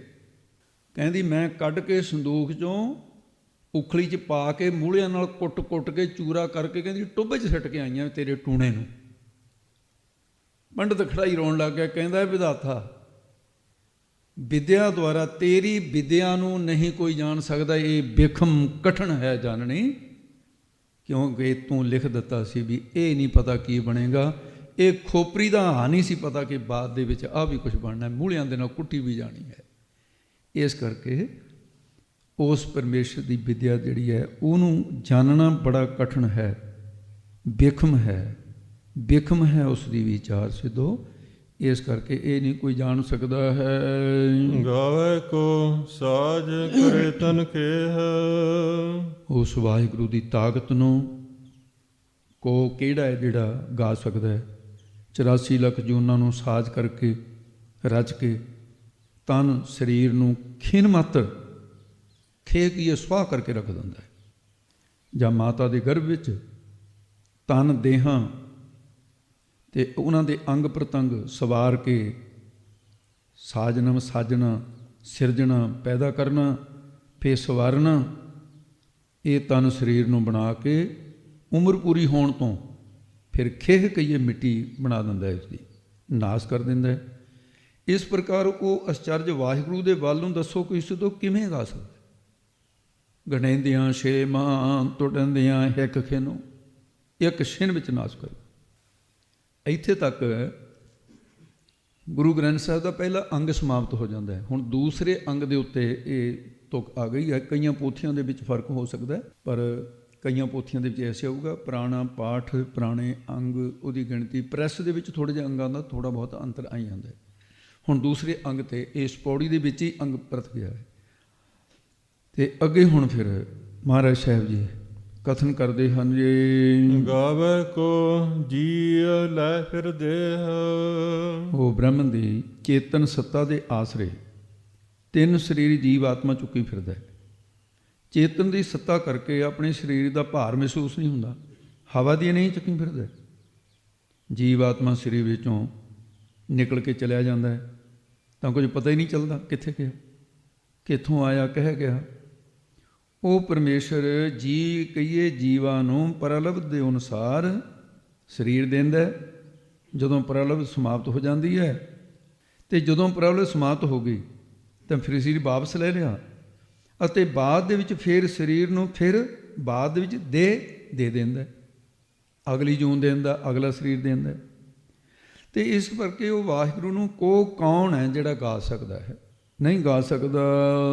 ਗਾਵੇ ਕੋ ਜਪੈ ਜਿਸੈ ਦੂਰ, ਜਿਹੜਾ ਪਰਮੇਸ਼ਰ ਬੁੱਧੀ ਕਰਕੇ ਜਾਪੇ, ਜਾਣਨ ਤੋਂ ਰਹਿਤ ਹੈ, ਬੁੱਧੀ ਦਾ ਵਿਸ਼ਾ ਹੀ ਨਹੀਂ ਹੈ। ਇਹਨਾਂ ਸਤੂਲ ਅੱਖਾਂ ਦੇ ਨਾਲ ਦਿਸੈ, ਦਿਖਣ ਤੋਂ ਦੂਰ ਹੈ। ਉਹ ਬ੍ਰਹਮ ਦੀ ਚੇਤਨ ਸਤਾ, ਉਹਦੇ ਕਾਰਨ ਹੀ ਅਸੀਂ ਸਥੂਲ ਅੱਖਾਂ ਦੇ ਨਾਲ ਦੂਰ ਤੱਕ ਦੇਖ ਸਕਦੇ ਹਾਂ ਤੇ ਬੁੱਧੀ ਨਾਲ ਸ੍ਰੇਸ਼ਟ ਵਿਚਾਰਤਾ ਕੀਤੀ ਜਾ ਸਕਦੀ ਹੈ। ਪਰ ਉਹਦੀ ਤਾਕਤ ਨੂੰ ਕੌਣ ਹੈ ਜਿਹੜਾ ਗਾ ਸਕੇ? ਭਾਵ ਨਹੀਂ ਗਾ ਸਕਦਾ ਹੈ। ਗਾਵੇ ਕੋ ਵੇਖੈ ਹਾਦਰਾ ਹਦੂਰ, ਉਸ ਵਾਹਿਗੁਰੂ ਦੇ ਬਲ ਨੂੰ ਕੌਣ ਗਾ ਸਕਦਾ ਹੈ? ਸਾਰਿਆਂ ਦੇ ਹਾਦਰਾ ਕਹੀਏ ਨੇੜੇ ਤੋਂ ਵੀ ਨੇੜੇ, ਹਦੂਰ ਸਾਹਮਣੇ ਦ੍ਰਿਸ਼ਟਾ ਰੂਪ ਹੋ ਕਰਕੇ ਸਭਨਾਂ ਦੇ ਤਾਂ ਹੀ ਵੇਖ ਰਿਹਾ ਹੈ। ਸਦ ਸੁਣਦਾ ਸਦ ਵੇਖਦਾ, ਸ਼ਬਦ ਰਿਹਾ ਭਰਪੂਰ। ਸਭ ਕੁਝ ਸੁਣਦਾ ਵੇਖਦਾ, ਕਿਉਂ ਮੁੱਕਰ ਪਾਇਆ ਜਾਏ। ਗੁਰਬਾਣੀ 'ਚ ਹੋਰ ਵੀ ਇਸ ਤਰ੍ਹਾਂ ਦੇ ਪ੍ਰਮਾਣ ਆਉਂਦੇ ਆ। ਤੇ ਹੁਣ ਸਿੱਧਾ ਨੇ ਪ੍ਰਸ਼ਨ ਕੀਤਾ, ਐਸੇ ਬਲੀ ਦੀ ਫਿਰ ਕਥਾ ਦੱਸੋ ਵੀ ਕਥਾ ਕਿੰਨੀ ਕੁ ਹੈ। ਹੁਕਮ ਨਹੀਂ ਕਿਹਾ ਜਾ ਸਕਦਾ, ਬਲ ਨਹੀਂ ਕਿਹਾ ਜਾ ਸਕਦਾ, ਵਡਿਆਈਆਂ ਨਹੀਂ ਕਹੀਆਂ ਜਾ ਸਕਦੀਆਂ, ਤਾਂ ਫਿਰ ਕਥਾ ਹੀ ਦੱਸ ਦਿਓ ਵੀ। ਤਾਂ ਮਹਾਰਾਜ ਸਾਹਿਬ ਨੇ ਉੱਤਰ ਦਿੱਤਾ ਹੈ, ਕਥਨਾ ਕਥੀ ਨ ਆਵੈ ਟੋਟ। ਉਸ ਵਾਹਿਗੁਰੂ ਦੀ ਕਥਨਾ ਕਹੀਏ, ਕਥਾ ਨੂੰ ਕਥਨ ਕਰਦਿਆਂ ਟੋਟ ਘਾਟਾ ਨਹੀਂ ਆ ਸਕਦਾ, ਯਾਨੀ ਕਥਾ ਦਾ ਅੰਤ ਨਹੀਂ ਪੈ ਸਕਦਾ। ਵਿਆਖਿਆ ਘਟਦੀ ਨਹੀਂ, ਵੱਧਦੀ ਜਾਂਦੀ ਹੈ, ਉਹਦੇ ਗੁਣ ਵੱਧਦੇ ਜਾਂਦੇ ਨੇ। ਅਤੇ ਇਸ ਕਰਕੇ ਕਥਾ ਕਰਦਿਆਂ ਅਤੇ ਅੰਤ ਨਹੀਂ ਆਉਂਦਾ ਹੈ, ਉਹ ਬੇਅੰਤ ਹੈ। ਇਹ ਬਲਕਿ ਤਾਂ ਕਥਨੀ ਦੇ ਨਾਲ ਉਹਨੂੰ ਕੀ ਕਥੇਗਾ, ਅਕਥੇ ਕਾ ਕਿਆ ਕਥੀਐ ਭਾਈ। ਪ੍ਰਭ ਕੀ ਅਕਥ ਕਹਾਣੀ ਕਥੀ ਨਹੀਂ ਜਾ ਸਕਦੀ ਹੈ। ਕਥ ਕਥ ਕਥੀ ਕੋਟੀ ਕੋਟ ਕੋਟ। ਸਿੱਧਾ ਨੇ ਕਿਹਾ ਫਿਰ ਜੇ ਜਿਹੜੇ ਕੋਈ ਵੱਡੇ ਨੇ ਜੇ ਉਹ ਕਥਨ ਕਰਨ ਤਾਂ ਫੇਰ ਤਾਂ ਉਹ ਕਥਾ ਕਰਕੇ ਉਹਦੇ ਗੁਣਾਂ ਨੂੰ ਘਾਟੇ 'ਚ ਲਿਆ ਹੀ ਸਕਦੇ ਨੇ ਵੀ ਹਾਂ ਇਹਦਾ ਅੰਤ ਪਾ ਲਿਆ। ਵੱਡੇ ਵੱਡੇ ਬੈਠੇ ਨੇ, ਬਰਮਾ ਵਿਸ਼ਨੂੰ ਸ਼ਿਵ ਜੀ ਹੈ, ਵੀ ਤੁਸੀਂ ਐਂ ਸਾਰਿਆਂ ਨੂੰ ਨਾ ਕਹੀ ਜਾਓ ਵੀ ਸਾਰੇ ਇੱਕ ਸਾਰੇ। ਤਾਂ ਮਹਾਰਾਜ ਸਾਹਿਬ ਜੀ ਨੇ ਫਿਰ ਇਹ 3 ਸ਼ਬਦ ਕਥਾ 'ਤੇ ਵਰਤੇ ਅਤੇ 3 ਸ਼ਬਦ ਕੋਟੀ ਕੋਟ ਕੋਟ, ਇਹ ਕਰੋੜਾਂ ਕਰੋੜਾਂ ਅਤੇ 3 ਓਵਣ ਅਤੇ 3 ਕਥਨੀ, ਅਤੇ ਇਹ ਵੀ ਘੁੰਮੀ ਹੈ। ਇਹਦੇ ਅਰਥ ਇਸ ਤਰ੍ਹਾਂ ਚੱਲਣਗੇ, ਕੋਟੀ ਤੋਂ ਸ਼ੁਰੂ ਹੋਏਗਾ ਅਰਥ, ਕੋਟੀ ਕਰੋੜਾਂ ਵਿਸ਼ਨੂੰ, ਕੋਟ ਕਰੋੜਾਂ ਬ੍ਰਹਮਾ, ਕੋਟ ਕਰੋੜਾਂ ਸ਼ਿਵ ਜੀਆਂ ਨੇ ਉਸ ਅਕਾਲ ਪੁਰਖ ਵਾਹਿਗੁਰੂ ਦੀ। ਹੁਣ 3 ਵਾਰੀ ਜਿਹੜੀ ਕਥ ਹੋ ਰਿਹਾ, ਕਥ ਕਥਾ ਦੇ ਤਾਂ ਹੀ ਕਥ ਕਥਨ ਕਰਨ ਵਾਲੇ ਹੋ ਕੇ ਕਥੀ ਕਥਨ ਕਰਨਾ ਕੀਤੀ, ਪਰ 3 ਦੇਵਤਿਆਂ ਕੋਲੋਂ ਉਸ ਵਾਹਿਗੁਰੂ ਦੀ ਕਥਾ ਦਾ ਅੰਤ ਨਹੀਂ ਪਾਇਆ ਜਾ ਸਕਿਆ ਹੈ। ਜਾਂ ਫਿਰ ਇਉਂ ਕਹੋ ਵੀ ਕਥ ਕਥਨ ਭਾਵ ਵਿਆਖਿਆ ਕਰਨ ਵਾਲੇ ਵਿਆਖਿਆਕਾਰੀਆਂ ਨੇ, ਅਤੇ ਕਥ ਕਥਾ ਦੇ ਤਾਈਂ ਕੋਟ ਕਰੋੜਾਂ ਹੀ ਕਥਾਵਾਚਕਾਂ ਨੇ, ਕੋਟ ਕਰੋੜਾਂ ਹੀ ਕੋਟੀ ਜੁਗਤੀਆਂ ਦੇ ਨਾਲ ਕਥੀ ਵਿਆਖਿਆ ਕੀਤੀ, ਫਿਰ ਵੀ ਪਰਮੇਸ਼ਰ ਦੀ ਕਥਨੀ ਦਾ ਤੋਟ ਗਏ ਟੋਟਾ ਅੰਤ ਨਹੀਂ ਆਇਆ ਹੈ। ਉਹ ਸੰਪੂਰਨ ਰੂਪ ਦੇ ਵਿੱਚ ਕਥਾ ਨਹੀਂ ਕਰ ਸਕੇ ਹਨ। ਦੇਦਾ ਦੇ ਲੈਦੇ ਥੱਕ ਪਾਹੇ। ਗੁਰੂ ਨਾਨਕ ਸਾਹਿਬ ਦਾ ਸਿਧਾਂਤ ਹੈ ਵੀ ਐਵੇਂ ਨਾ ਕੋਈ ਥੋੜ੍ਹੀ ਜਿਹੀ ਕਥਾਵਾਚਕ ਬਣ ਕੇ ਕਹੇ ਵੀ ਮੈਂ ਬਹੁਤ ਕਥਾ ਕਰਨ ਲੱਗਿਆ। ਕਹਿੰਦੇ ਆਪ ਕਥਾ ਆਪ ਸੁਣਨੇ ਹਾਰ, ਉਹ ਵਾਹਿਗੁਰੂ ਦੀ। ਤਾਂ ਫਿਰ ਕਹਿੰਦੇ ਸਿੱਧੋ ਪਰਮੇਸ਼ਰ ਨੇ ਸਾਰੇ ਜੀਵਾਂ ਦੇ ਤਾਈਂ ਰਿਜ਼ਕ ਦੀ ਦਾਤ ਉਹ ਦੇਣਾ ਕਰਦਾ, ਦੇ ਰਿਹਾ ਸੀ, ਦੇਂਦਾ ਦੇ। ਤੇ ਪਰ ਦਾਤ ਲੈਣ ਵਾਲੇ ਜਿਹੜੇ ਜੀਵਨ ਉਹ ਥੱਕ ਪਾਹੇ, ਥੱਕ ਨਾਮ ਹੈ ਹਾਰ ਜਾਣਾ, ਉਹ ਡਿੱਗ ਪਾਹੇ ਪੈਂਦੇ ਨੇ, ਭਾਵ ਕਿ ਸਰੀਰ ਸਮਾਪਤ ਹੋ ਜਾਂਦੇ ਨੇ, ਮਿਰਤੂ ਨੂੰ ਪ੍ਰਾਪਤ ਹੋ ਜਾਂਦੇ ਨੇ। ਰੱਬ ਦੀਆਂ ਦਾਤਾਂ ਨਹੀਂ ਮੁੱਕਦੀਆਂ, ਦਾਤਾਂ ਉਹਦਾ ਜੀਵਨ ਮੁੱਕ ਗਿਆ, ਲੇਕਿਨ ਦਾਤਾਂ ਅਜੇ ਵੀ ਹੈਗੀਆਂ ਸਾਰੀਆਂ। ਕਿ ਅੰਨ ਪਾਣੀ ਮੁੱਕ ਗਿਆ, ਸਾਰਾ ਕੁਛ ਹੀ ਪਿਆ, ਸਾਰੇ ਪਦਾਰਥ ਪਏ ਨੇ, ਉਹਦੀ ਜ਼ਿੰਦਗੀ ਮੁੱਕੀ ਹੈ, ਦਾਤਾਂ ਥੋੜ੍ਹੀ ਮੁੱਕੀਆਂ। ਬਾਰਕ ਵਾਂਗੀ ਹੋਂ ਸਭ ਕੁਛ ਮੰਗਾਂ, ਦੇ ਦੇ ਟੋਟ ਨਾਹੀਂ ਪ੍ਰਭ ਰੰਗਾ। ਸਰਬੇ ਜਾਚਕ ਤੂੰ ਪ੍ਰਭ ਦਾਤਾ, ਦਾਤ ਕਰੇ ਆਪਣੇ ਵਿਚਾਰ। ਕੋਟ 33 ਜਾਚੈ ਪ੍ਰਭ ਨਾਇਕ, ਦੇਂਦੇ ਟੋਟ ਨਾਹੀਂ ਭੰਡਾਰ। ਭੰਡਾਰੇ ਭਰੇ ਪਏ, ਮੁੱਕਦੇ ਨਹੀਂ ਹਨ। ਜੁਗਾ ਜੁਗੰਤਰ ਕਾਹੀ ਕਾਹੇ। ਯੁੱਗਾਂ ਦੇ ਅੰਦਰ ਹੋਰ ਯੁੱਗ, ਜਾਣੀ ਇੱਕ ਯੁੱਗ ਦੇ ਵਿੱਚ ਜਿਵੇਂ ਸਤਿਯੁਗ ਇਕੱਲਾ ਹੋ ਗਿਆ, ਤ੍ਰੇਤਾ ਦੁਆਪਰ ਕਲਯੁਗ, ਯੁੱਗ ਦੇ ਅੰਦਰ ਹੋਰ ਯੁੱਗ, ਯੁੱਗ ਜਮਾਂਤਰ ਜੁਗੰਤਰ, ਯੁੱਗ ਅੰਤਰ ਹੋਰ ਯੁੱਗ। ਕਹਿੰਦੇ ਜੁਗਾ ਜੁਗੰਤਰ ਸਾਰੇ ਜੀਵ ਪਰਮੇਸ਼ਰ ਦੇ ਦਿੱਤੇ ਹੋਏ ਪਦਾਰਥਾਂ ਨੂੰ ਖਾਹੀ, ਖਾਹਸ਼ਵਾਨ ਹੋ ਕੇ ਖਾਹੇ ਖਾਂਦੇ ਹਨ, ਖਾ ਰਹੇ ਹਨ ਜੀ। ਹੁਕਮੇ ਹੁਕਮ ਚਲਾਏ ਰਾਹ। ਹੁਕਮੀ ਹੁਕਮ ਕਰਨ ਵਾਲਾ ਪਰਮੇਸ਼ਰ ਸਾਰੇ ਜੀਵਾਂ ਨੂੰ ਆਪਣੇ ਹੁਕਮ ਦੇ ਰਾਹੋਂ ਕਹੀਏ ਰਸਤੇ ਦੇ ਉੱਤੇ ਚਲਾਉਂਦਾ ਹੈ। ਪੁਲਿਸ ਵਾਲੇ ਇਹ ਨਹੀਂ ਦੇਖਦੇ ਵੀ ਜਿਹਦੀਆਂ ਬਾਹਾਂ ਫੜ ਕੇ ਅਸੀਂ ਤੋਰ ਲਿਆ ਥਾਣੇ ਨੂੰ, ਵੀ ਇਹ ਰੋਂਦਾ ਜਾਂਦਾ ਕਿ ਹੱਸਦਾ ਜਾਂਦਾ, ਤੋਰ ਲੈਂਦੇ ਨੇ ਵੀ ਚੱਲ ਥਾਣੇ ਨੂੰ ਜਾਣਾ ਹੀ ਪੈਣਾ। ਵਾਹਿਗੁਰੂ ਆਪਣੇ ਹੁਕਮ ਦੇ ਵਿੱਚ ਤੋੜਦਾ ਸਾਰਿਆਂ ਨੂੰ, ਚਾਹੇ ਕੋਈ ਹੱਸ ਕੇ ਤੁਰ ਪਵੇ, ਚਾਹੇ ਰੋ ਕੇ ਤੁਰ ਪਵੇ, ਜਾਣੀ ਭਾਣਾ ਮੰਨਣਾ ਹੀ ਪਊਗਾ। ਜੋ ਰੋ ਲਵੇ ਤਾਂ ਵੀ ਭਾਣੇ ਦੇਵੇ, ਉਹ ਵੀ ਜੋ ਕੁਝ ਹੋਣਾ ਸੀ ਉਹਦਾ ਫਿਰ ਵੀ ਹੋ ਗਿਆ। ਇਸ ਕਰਕੇ ਆ ਬਿਮਾਰੀ ਤੇ ਬੜਾ ਡਰੋ ਨਾ, ਧੀਰਜ ਦੇ ਵਿੱਚ ਆ ਸਾਰਿਆਂ ਦ੍ਰਿੜਤਾ ਦੇ ਨਾਲ ਰਹਿਣਾ ਹੈ। ਉਹ ਹੁਕਮ ਦੇ ਵਿੱਚ ਇਹ ਸਭ ਕੁਝ ਹੋ ਰਿਹਾ। ਨਿਆਂ ਦਾ ਪੱਖ ਤਾਂ ਦੇਖੋ, ਸਾਰੀ ਮਨੁੱਖ ਜਾਤੀ ਨੇ ਜੀਵਾਂ ਨੂੰ ਮਾਰਨ ਵਾਸਤੇ ਧਈਆ ਕੀਤਾ ਹੋਇਆ ਹੈ, ਤੇ ਰੱਬ ਨੇ ਜੀਵਾਂ ਨੂੰ ਤਾਕਤ ਦੇ ਦਿੱਤੀ ਵੀ ਤੁਸੀਂ ਮਨੁੱਖਾਂ ਨੂੰ ਮਾਰਨ ਵਾਸਤੇ ਤਗੜੇ ਹੋ ਜਾਓ। ਰੌਲਾ ਤਾਂ ਇਹ ਤਾਂ ਖੇਡ ਹੈ ਵਾਹਿਗੁਰੂ ਦੀ, ਖੇਲ ਅਖੇਲ ਖੇਲਣ ਅੰਤ ਕੋ ਫਿਰ ਇੱਕ। ਤੋ ਇਸ ਪ੍ਰਕਾਰ ਮਹਾਰਾਜ ਸਾਹਿਬ ਕਹਿੰਦੇ ਜੁਗਾਂ ਜੁਗੰਤਰ ਫਿਰ ਹੁਕਮ ਹੀ ਪਰਮੇਸ਼ਰ ਸਾਰਿਆਂ ਨੂੰ ਹੁਕਮ ਦੇ ਰਾਹ ਵਿੱਚ ਚਲਾਉਂਦਾ ਹੈ। ਨਾਨਕ ਵਿਕਸੈ ਵੇ ਪਰਵਾਹ। ਮਹਾਰਾਜ ਕਹਿੰਦੇ ਸਿੱਧੋ ਬੇਪਰਵਾਹ ਉਹਨੂੰ ਕਹੀਦਾ ਬੇਮੁਹਤਾਜ। ਬਸੰਦਗੀ ਨਹੀਂ ਜਿਹਨੂੰ ਕਿਸੇ ਦੀ, ਉਹ ਬੇਪਰਵਾਹ ਹੁੰਦਾ ਹੈ। ਉਹ ਸਦਾ ਹੀ ਬੇਪਰਵਾਹ ਹੈ, ਬਿਕਸ ਹੈ, ਖਿੜਿਆ ਹੈ, ਪ੍ਰਸੰਨ ਰਹਿੰਦਾ ਹੈ। ਰੱਬ ਕਦੇ ਉਦਾਸ ਨਹੀਂ ਹੁੰਦਾ। ਹਾਂ ਕਹਿੰਦੇ ਉਸ ਵੇਲੇ ਉਦਾਸ ਹੁੰਦਾ ਜਦੋਂ ਉਹਦੇ ਪਿਆਰਿਆਂ ਨੂੰ ਕੋਈ ਦੁੱਖ ਦੇਵੇ, ਉਸ ਵੇਲੇ ਦੁਖੀ ਵੀ ਹੁੰਦਾ, ਉਦਾਸ ਵੀ ਹੁੰਦਾ। ਮੇਰੇ ਪਿਆਰਿਆਂ ਨੂੰ ਦੁੱਖ ਕਿਉਂ ਦੇ ਰਿਹਾ? ਸੰਤਨ ਦੁੱਖ ਪਾਏ ਤੇ ਦੁਖੀ, ਸੁਖ ਪਾਏ ਸਾਧਨ ਕੇ ਸੁਖੀ। ਤੇ ਉਹ ਗਮਗੀਨ ਨਹੀਂ ਹੁੰਦਾ। ਪਰ ਜਦੋਂ ਜੀਵ ਹੰਗਤਾ ਕਰਦਾ, ਕਹਿੰਦਾ ਮੈਂ ਕੀਤਾ ਆ, ਮੈਂ ਕਰੂੰਗਾ, ਕਹਿੰਦੇ ਰੱਬ ਫਿਰ ਦੇਖ ਕੇ ਬਿਕਸ ਹੈ, ਹੱਸਦਾ ਹੈ, ਕਹਿੰਦਾ ਕਰਦਾ ਮੈਂ ਸਭ ਕੁਛ ਹੈ। ਇਹ ਕਹਿੰਦੇ ਆਪ ਹੀ ਕਹਿੰਦਾ ਵੀ ਮੈਂ ਕਰਦਾ। ਤੋ ਇਸ ਕਰਕੇ ਜੀਵ ਐਵੇਂ ਹੰਗਤਾ ਕਰਦੇ ਫਿਰਦੇ ਨੇ, ਐਉਂ ਫਿਰ ਬਿਕਸ ਹੈ। ਮਹਾਰਾਜ ਕਹਿੰਦੇ ਗਾਵੇ ਕੋ ਤਾਣ ਹੋਵੇ ਕਿਸੈ ਤਾਣ। ਜਦੋਂ ਮਹਾਰਾਜ ਸਾਹਿਬ ਨੇ ਨਿਸ਼ੇਧ ਪੱਖ ਦੁਆਰਾ, ਨਿਸ਼ੇਧ ਪੱਖ ਕੀ ਸੀ?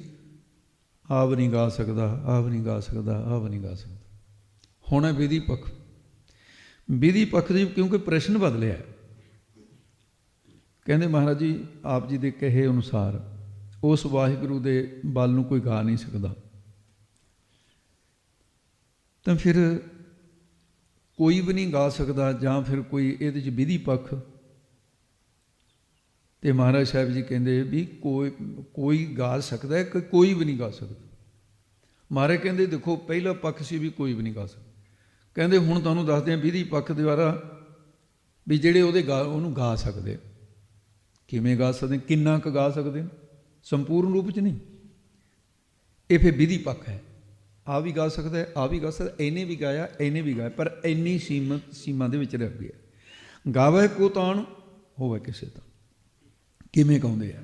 ਕਹਿੰਦੇ ਕੋਈ ਪਰਮੇਸ਼ਰ ਦੇ ਤਾਣ ਬਲ ਨੂੰ ਗਾਉਂਦਾ ਹੈ, ਪਰਮਾਤਮਾ ਦੇ ਬਲ ਨੂੰ ਗਾਉਂਦਾ ਹੈ ਵੀ ਬਹੁਤ ਵੱਡਾ ਤਾਕਤ ਵਾਲਾ ਹੈ। ਜਿੰਨਾ ਕਿਸੇ ਦੇ 'ਚ ਤਾਣ ਬਲ ਹੁੰਦਾ ਹੈ ਤੇ ਉਹ ਆਪਣੀ ਸਮਰੱਥਾ ਅਨੁਸਾਰ ਗਾਉਂਦਾ ਤੇ ਗਾਉਣ 'ਚ ਕਸਰ ਨਹੀਂ ਛੱਡਦਾ, ਉਹਦੀ ਕਸਰ ਨਹੀਂ ਕਰਦਾ। ਪੂਰਾ ਜ਼ੋਰ ਲਾ ਕੇ ਵਾਹਿਗੁਰੂ ਦੇ ਬਲ ਨੂੰ ਗਾਈ ਜਾ ਰਿਹਾ ਹੈ। ਸਰੀਰ ਖਤਮ ਹੋ ਜਾਂਦੇ ਨੇ, ਆਪਣੀ ਸਮਰੱਥਾ ਤੋਂ ਵੱਧ ਕੋਈ ਗਾ ਨਹੀਂ ਸਕਦਾ। ਹੋਵੇ ਕਿਸੇ ਤਾਣ, ਜਿੰਨਾ ਕੁ ਤਾਣ ਸੀ ਉਨਾ ਹੀ ਗਾਇਆ ਹੈ। ਗਾਵੇ ਕੋ ਦਾਤ ਜਾਣੈ ਨਿਸ਼ਾਨ। ਕੋਈ ਵਾਹਿਗੁਰੂ ਦੀਆਂ ਦਾਤਾਂ ਨੂੰ ਨਿਸ਼ਾਨ ਪ੍ਰਗਟ ਕਰਕੇ, ਜਿਵੇਂ ਵਾਹਿਗੁਰੂ ਨੇ ਮੈਨੂੰ ਦੁੱਧ ਦਿੱਤਾ ਜੀ, ਮੈਨੂੰ ਪੁੱਤ ਦਿੱਤਾ, ਮੈਨੂੰ ਧਨ ਦਿੱਤਾ, ਮੈਨੂੰ ਜ਼ਮੀਨ ਦਿੱਤੀ, ਮੈਨੂੰ ਵਡਿਆਈ ਦਿੱਤੀ, ਇਹ ਜਾਣ ਕਰਕੇ ਨਿਸ਼ਾਨ ਪ੍ਰਗਟ ਕਰਕੇ ਇਉਂ ਗਾ ਰਿਹਾ ਹੈ। ਗਾਵੇ ਕੋ ਗੁਣ ਵਡਿਆਈਆ ਚਾਰ। ਉਹ ਵਾਹਿਗੁਰੂ ਦੇ ਬਲ ਨੂੰ ਕੋਈ ਇਹ ਕਹਿ ਕੇ ਗਾਉਂਦਾ ਹੈ ਕਿ ਉਸ ਨੇ ਮੈਨੂੰ ਰਾਗ ਵਿਦਿਆ ਦਿੱਤੀ, ਸ਼ਸਤਰ ਵਿਦਿਆ ਦਿੱਤੀ, ਇਹ ਗੁਣ ਦਿੱਤੇ, ਚਾਰ ਸੁੰਦਰ ਵਡਿਆਈਆਂ ਦਿੱਤੀਆਂ, ਜਾਂ ਆਚਾਰ ਸ੍ਰੇਸ਼ਟ ਕਰਤੱਵ ਮੈਨੂੰ ਦਿੱਤੇ, ਇਹ ਬਖਸ਼ਾਂ ਕੀਤੀਆਂ। ਕੋਈ ਇਸ ਤਰ੍ਹਾਂ ਗਾਉਂਦਾ ਹੈ। ਗਾਵੇ ਕੋ ਵਿਦਿਆ ਵਿਖਮ ਵਿਚਾਰ। ਕੋਈ ਵਿਦਿਆ ਅਧਿਐਨ ਕਰਨ ਵਾਲਾ, ਉਹ ਕੌਣ ਹੈ? ਨਿਆਏ ਸ਼ਾਸਤਰ ਵਾਲਾ। ਉਹ ਵਿਦਿਆ ਨੂੰ ਪੜ੍ਹ ਕੇ ਮਹਿਸੂਸ ਕਰਦਾ ਕਿ ਪਰਮੇਸ਼ਰ ਦੀ ਵਿਚਾਰ ਕਰਨੇ ਵਿਖਮ ਕਠਿਨ ਹੈ। ਵਿਦਿਆ ਕਰਕੇ ਉਹਦਾ ਅੰਤ ਨਹੀਂ ਪਾਇਆ ਜਾ ਸਕਦਾ। ਇਹ 6 ਸ਼ਾਸਤਰ ਨੇ। ਇਹ 6 ਸ਼ਾਸਤਰ ਜਿਵੇਂ ਵੇਦ ਦੇ 6 ਅੰਗ ਨੇ, ਉਹਦੇ 'ਚ ਸਿੱਖਿਆ ਕਲਪ ਨਿਰੁਕਤ ਪੁਨ ਜੋਤਿਸ਼ ਪਿੰਗਲ ਜਾਨ, ਵਿਆਕਰਨ ਬਖਾਣੀਐ ਵੇਦ ਅੰਕ ਖਟ ਮਾਨ। ਤੋ ਉਹ ਵਿਖਣ ਕਠਨ ਵਿਚਾਰ ਨੂੰ ਗਾਵੇ ਗਾਉਂਦੇ ਹਨ। ਗਾਵੇ ਕੋ ਸਾਜ ਕਰੇ ਤਨ ਖੇਹ, ਕੋਈ ਐਸਾ ਜਾਣ ਕੇ ਪ੍ਰਭੂ ਦੇ ਜਸ ਨੂੰ ਗਾਵੇ ਗਾਉਂਦਾ ਹੈ ਕਿ ਉਹ ਅਕਾਲ ਪੁਰਖ ਪਰਮੇਸ਼ਰ ਵਾਹਿਗੁਰੂ ਜੀਵ ਦੇ ਅਸਥੂਲ ਸੂਖਮ ਤਨ ਕੀ ਇਹ ਸਰੀਰ ਸਾਜਣ ਨਾਮੇ ਰਚਦਾ ਹੈ, ਫਿਰ ਉਹਨਾਂ ਨੂੰ ਖੇਹ ਮਿੱਟੀ ਵਿੱਚ ਰਲਾ ਦਿੰਦਾ ਹੈ।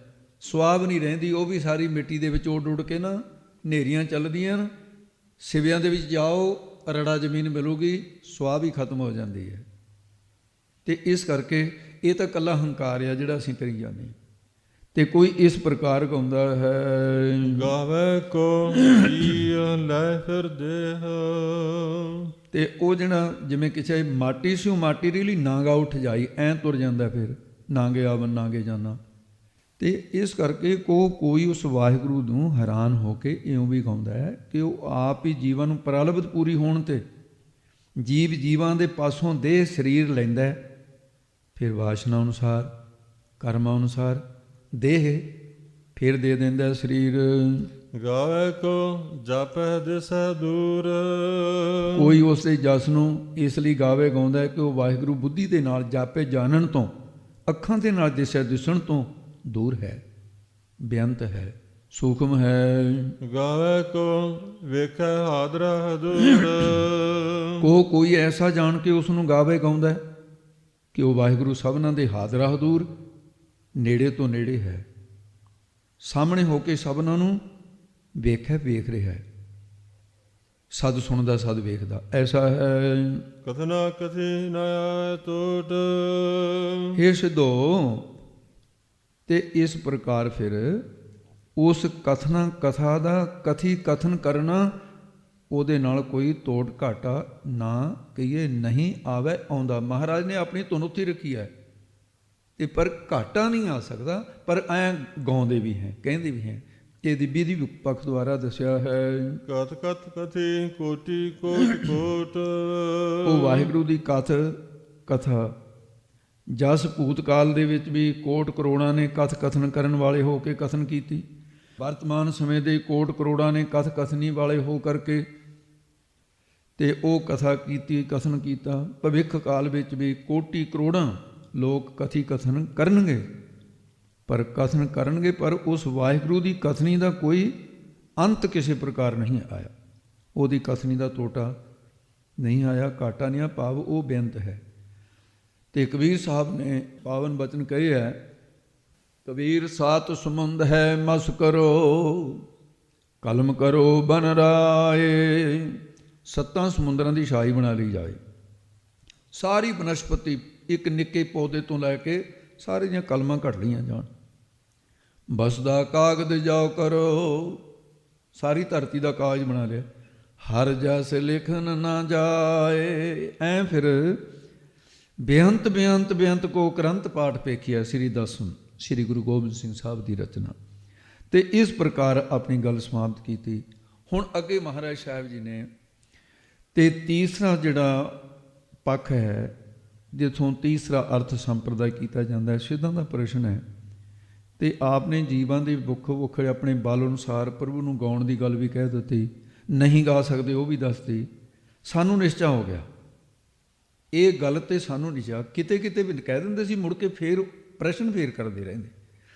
ਪਰ ਹੁਣ ਸਿੱਧਾਂ 'ਚ ਇੰਨਾ ਕੁ ਫਰਕ ਪੈ ਗਿਆ ਕਿ ਪ੍ਰਸ਼ਨ ਜਾਣਨ ਵਾਸਤੇ ਕਰਨ ਲੱਗ ਪਏ। ਕਈ ਵਾਰੀ ਬੰਦਾ ਆਪੇ ਆਖਣ ਆਪੇ ਜਾਣ, ਪ੍ਰਸ਼ਨ ਉਹ ਕਰਨਾ ਜਿਹਦਾ ਉੱਤਰ ਆਉਂਦਾ ਹੈ। ਕਾਹਦੇ ਵਾਸਤੇ ਕਰਨਾ? ਦੂਏ ਨੂੰ ਨੀਵਾਂ ਕਰਨ ਵਾਸਤੇ, ਵੀ ਇਹਨੂੰ ਆਉਂਦਾ, ਨਹੀਂ ਆਉਂਦਾ ਲੱਗਦਾ ਇਹਨੂੰ ਕੀ ਆਉਂਦਾ, ਇਹ ਤਾਂ ਅਰਥ ਹੀ ਨਹੀਂ। ਪ੍ਰਸ਼ਨ ਕਰਨਾ ਚਾਹੀਏ ਜਾਣਨ ਵਾਸਤੇ। ਤੇ ਹੁਣ ਜਾਣਨ ਵਾਸਤੇ ਪ੍ਰਸ਼ਨ ਕਰਦੇ ਹੈ ਕਿ ਇਹ ਦੱਸੋ ਮਹਾਰਾਜ ਵੀ ਆਪਣੇ ਬਲ ਅਨੁਸਾਰ ਪ੍ਰਭੂ ਦਾ ਜਸ ਗਾਉਣ ਦੀ ਗੱਲ ਇਹੀ ਹੈ, ਅਸੀਂ ਇਹਦੇ 'ਤੇ ਨਿਸ਼ਚਾ ਵੀ ਕਰ ਲਿਆ, ਪਰ ਆਪਣੀ ਗੱਲ ਦੀ ਪੁਸ਼ਟੀ ਵਾਸਤੇ ਹੁਣ ਪ੍ਰਮਾਣਾਂ ਸਹਿਤ ਸਮਝਾਓ, ਨਾਂ ਲੈ ਕੇ ਸਮਝਾਓ ਕਿਹਨੇ ਕਿਵੇਂ ਗਾਇਆ ਹੈ। ਦੇਖੋ ਪ੍ਰਸ਼ਨ ਔਖਾ ਸੀ ਇਹ, ਕਿਹੜੇ ਨੇ ਕਿਵੇਂ ਗਾਇਆ ਹੈ, ਇਹਦੇ 'ਚ ਪ੍ਰਮਾਣ ਦਿਓ। ਤੇ ਇਸ ਕਰਕੇ ਫਿਰ ਤੀਸਰਾ ਅਰਥ ਤਾਂ ਕਠਿਨ ਆਏਗਾ ਥੋੜ੍ਹਾ ਜਿਹਾ, ਬਈ ਇਹਦਾ ਪ੍ਰਸ਼ਨ ਹੀ ਕਠਿਨ ਹੈ। ਤੇ ਮਹਾਰਾਜ ਸਾਹਿਬ ਨੇ ਉੱਤਰ ਦਿੱਤਾ, ਗਾਵੇ ਕੋ ਤਾਣ ਹੋਵੇ ਕਿਸੈ ਤਾਣ। ਮਹਾਰਾਜ ਕਹਿੰਦੇ ਕੋਈ ਉਸ ਵਾਹਿਗੁਰੂ ਦੇ ਤਾਣ ਬਲ ਨੂੰ, ਜਿੰਨਾ ਕਿਸੇ 'ਚ ਤਾਣ ਬਲ ਹੋਵੇ ਉਨਾ ਉਸ ਦੇ ਜਸ ਨੂੰ ਗਾਉਂਦਾ ਹੈ। ਜਿਵੇਂ ਪੁਰਾਣਾ ਵਾਲਿਆਂ ਨੇ, ਹੁਣ ਪਹਿਲਾ ਪ੍ਰਮਾਣ ਦਿੱਤਾ ਮੈਨੂੰ ਵੀ ਪੁਰਾਣਾ ਵਾਲਿਆਂ ਨੇ ਇਹ ਪ੍ਰਸੰਗ ਲਿਖੇ ਨੇ ਵੀ ਮਧੂ ਕੈਟਬ ਹੋਇਆ, ਦਸਮ ਗ੍ਰੰਥ 'ਚ ਬੜੀ ਸੋਹਣੀ ਕਥਾ ਹੈ ਇਹਦੀ, ਉਹ ਪੁਰਾਣ ਦੇ ਅਨੁਸਾਰ ਹੈ। ਮਧੂ ਕੈਟਬ ਹੋਇਆ, ਉਹਦੇ ਨਾਲ ਭਗਵਾਨ ਜੀ ਨੇ ਯੁੱਧ ਕੀਤਾ, ਉਹਨੂੰ ਮਾਰਿਆ, ਉਹਨੂੰ ਇਹ ਯਾਦ ਕਰ ਕਰਕੇ ਗਾਵੇ ਗਾਉਂਦੇ ਨੇ ਪੁਰਾਣਾ ਵਾਲੇ।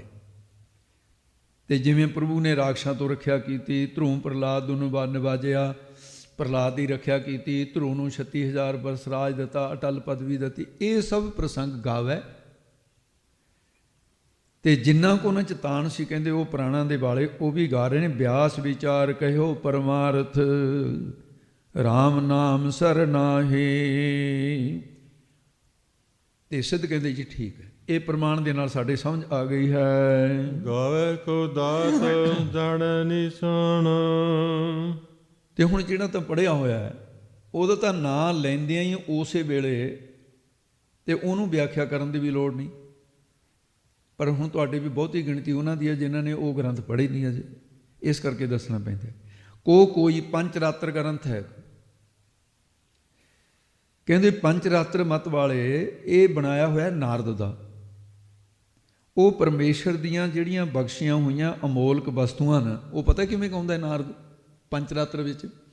ਕਹਿੰਦਾ ਹੱਥ ਵਾਹਿਗੁਰੂ ਨੇ ਪਰਮੇਸ਼ਰ ਨੇ ਦਿੱਤੇ, ਪੈਰ ਮੈਨੂੰ ਉਹਨੇ ਦਿੱਤੇ, ਮੂੰਹ ਉਹਨੇ ਦਿੱਤਾ, ਕੰਨ ਉਹਨੇ ਦਿੱਤੇ, ਨੇਤਰ ਉਹਨੇ ਦਿੱਤੇ, ਨਿਸ਼ਾਨ ਪ੍ਰਗਟ ਹੀ ਦਾਤਾਂ।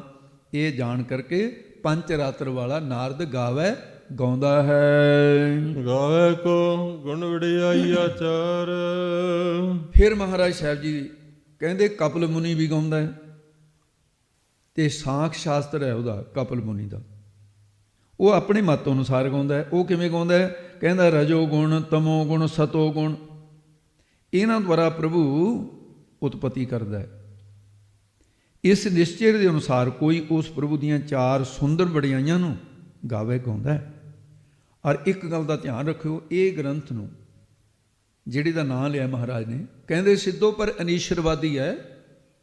ਮੈਂ ਤਾਂ ਇਹ ਦੱਸਦਾ, ਮੇਰਾ ਤਾਂ ਪ੍ਰਕਰਨ ਹੈ ਵੀ ਕਿਹੜਾ ਕਿਵੇਂ ਗਾ ਰਿਹਾ ਹੈ। ਇਹ ਕਹਿੰਦੇ ਰੱਬ ਨੂੰ ਮੰਨਦਾ ਨਹੀਂ ਗ੍ਰੰਥ ਵਾਲਾ, ਤੇ ਪਰ ਇਹ ਇਸ ਤਰੀਕੇ ਨਾਲ ਗਾਉਂਦਾ, 24 ਤੱਤ ਮੰਨਦਾ ਹੈ। ਤੇ ਪੰਚਵਾਂ ਜਿਹੜਾ 25ਵਾਂ ਉਹ ਪੁਰਖ ਨੂੰ ਮੰਨਦਾ ਹੈ। ਅਸੰਗੋ ਹੀ ਆਯੰ ਪੁਰਖਾ, ਇਹ ਉਹਦੀ ਸੁਰਤੀ ਹੈ। ਤੇ ਤ੍ਰਿਗੁਣੀ ਅਵਸਥਾ ਜਿਹੜੀ ਸਮ ਅਵਸਥਾ ਹੈ ਤਿੰਨਾਂ ਗੁਣਾਂ ਦੀ, ਉਹਨੂੰ ਪ੍ਰਧਾਨ ਮੰਨਦਾ ਹੈ। ਤੀਨ ਗੁਣਾ ਕੀ ਸਾਮਿਆ ਜੋਈ, ਨਾਮ ਪ੍ਰਧਾਨ ਕਹਾਵੈ ਸੋਈ। ਜਿਹੜਾ ਮੋਕਸ਼ ਪੰਥ ਹੈ ਪੰਡਿਤ ਗੁਲਾਬ ਸਿੰਘ ਦਾ ਲਿਖਿਆ ਹੈ। ਪੰਡਿਤ ਗੁਲਾਬ ਸਿੰਘ ਗੁਰੂ ਗੋਬਿੰਦ ਸਿੰਘ ਸਾਹਿਬ ਦੇ ਵਿਦਿਆਰਥੀ ਦਾ ਵਿਦਿਆਰਥੀ ਹੈ।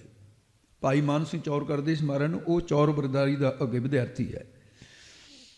ਤੇ ਉਹਨੂੰ ਪ੍ਰਧਾਨ ਨੂੰ ਪ੍ਰਕਿਰਤੀ ਮੰਨਦਾ ਤੇ ਆਤਮਾ ਨੂੰ ਗਿਆਨ ਸਰੂਪ ਨਹੀਂ ਮੰਨਦਾ। ਤੇ ਆਤਮਾ ਨੂੰ ਜਿਸ ਪ੍ਰਕਾਰ ਉਹ ਇਹਦੇ ਆਪਣੇ ਮਤ ਹੈ, ਉਹ ਕਹਿੰਦਾ ਵੀ ਕਈਆਂ ਦਾ ਇਹ ਮਤ ਵੱਖਰੇ ਵੱਖਰੇ ਨੇ, ਤੇ ਇਸ ਕਰਕੇ ਗਿਆਨ ਸਰੂਪ ਨਹੀਂ ਮੰਨਦਾ ਆਤਮਾ ਨੂੰ। ਉਹ ਇਸ ਤਰੀਕੇ ਦੇ ਨਾਲ ਗਾਵੇ ਗਾ ਰਿਹਾ ਹੈ। ਗਾਵੇ ਕੋ ਵਿਦਿਆ ਵਿਕਮ ਵਿਚਾਰ। ਇਸ ਤੋਂ ਅੱਗੇ ਗੌਤਮ ਰਿਸ਼ੀ ਵੀ ਗਾਉਂਦਾ ਹੈ। ਉਹਦਾ ਰਚਿਆ ਹੋਇਆ ਨਿਆਂ ਸ਼ਾਸਤਰ ਹੈ। ਉਹ ਵਿਦਿਆ ਵਿਖਮ ਕਠਨ ਹੈ। ਕੋਈ ਉਸ ਵਿਚਾਰ ਨੂੰ, ਉਸ ਪਰਮਾਤਮਾ ਦੇ ਜਸ ਨੂੰ ਗਾਵੇ ਗਾਉਂਦਾ ਹੈ।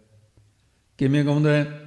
ਉਹਨੇ 9 ਦਰਬ ਵਸਤੂਆਂ, 5 ਤੱਤ, 6ਵਾਂ ਮਨ, 7ਵਾਂ ਚਾਰੇ ਦਿਸ਼ਾਵਾਂ, 8ਵਾਂ ਮਨ ਤੇ 9ਵਾਂ ਆਤਮਾ ਅਤੇ 7 ਪਦਾਰਥ ਮੰਨਦਾ ਹੈ। ਕਿਹੜੇ?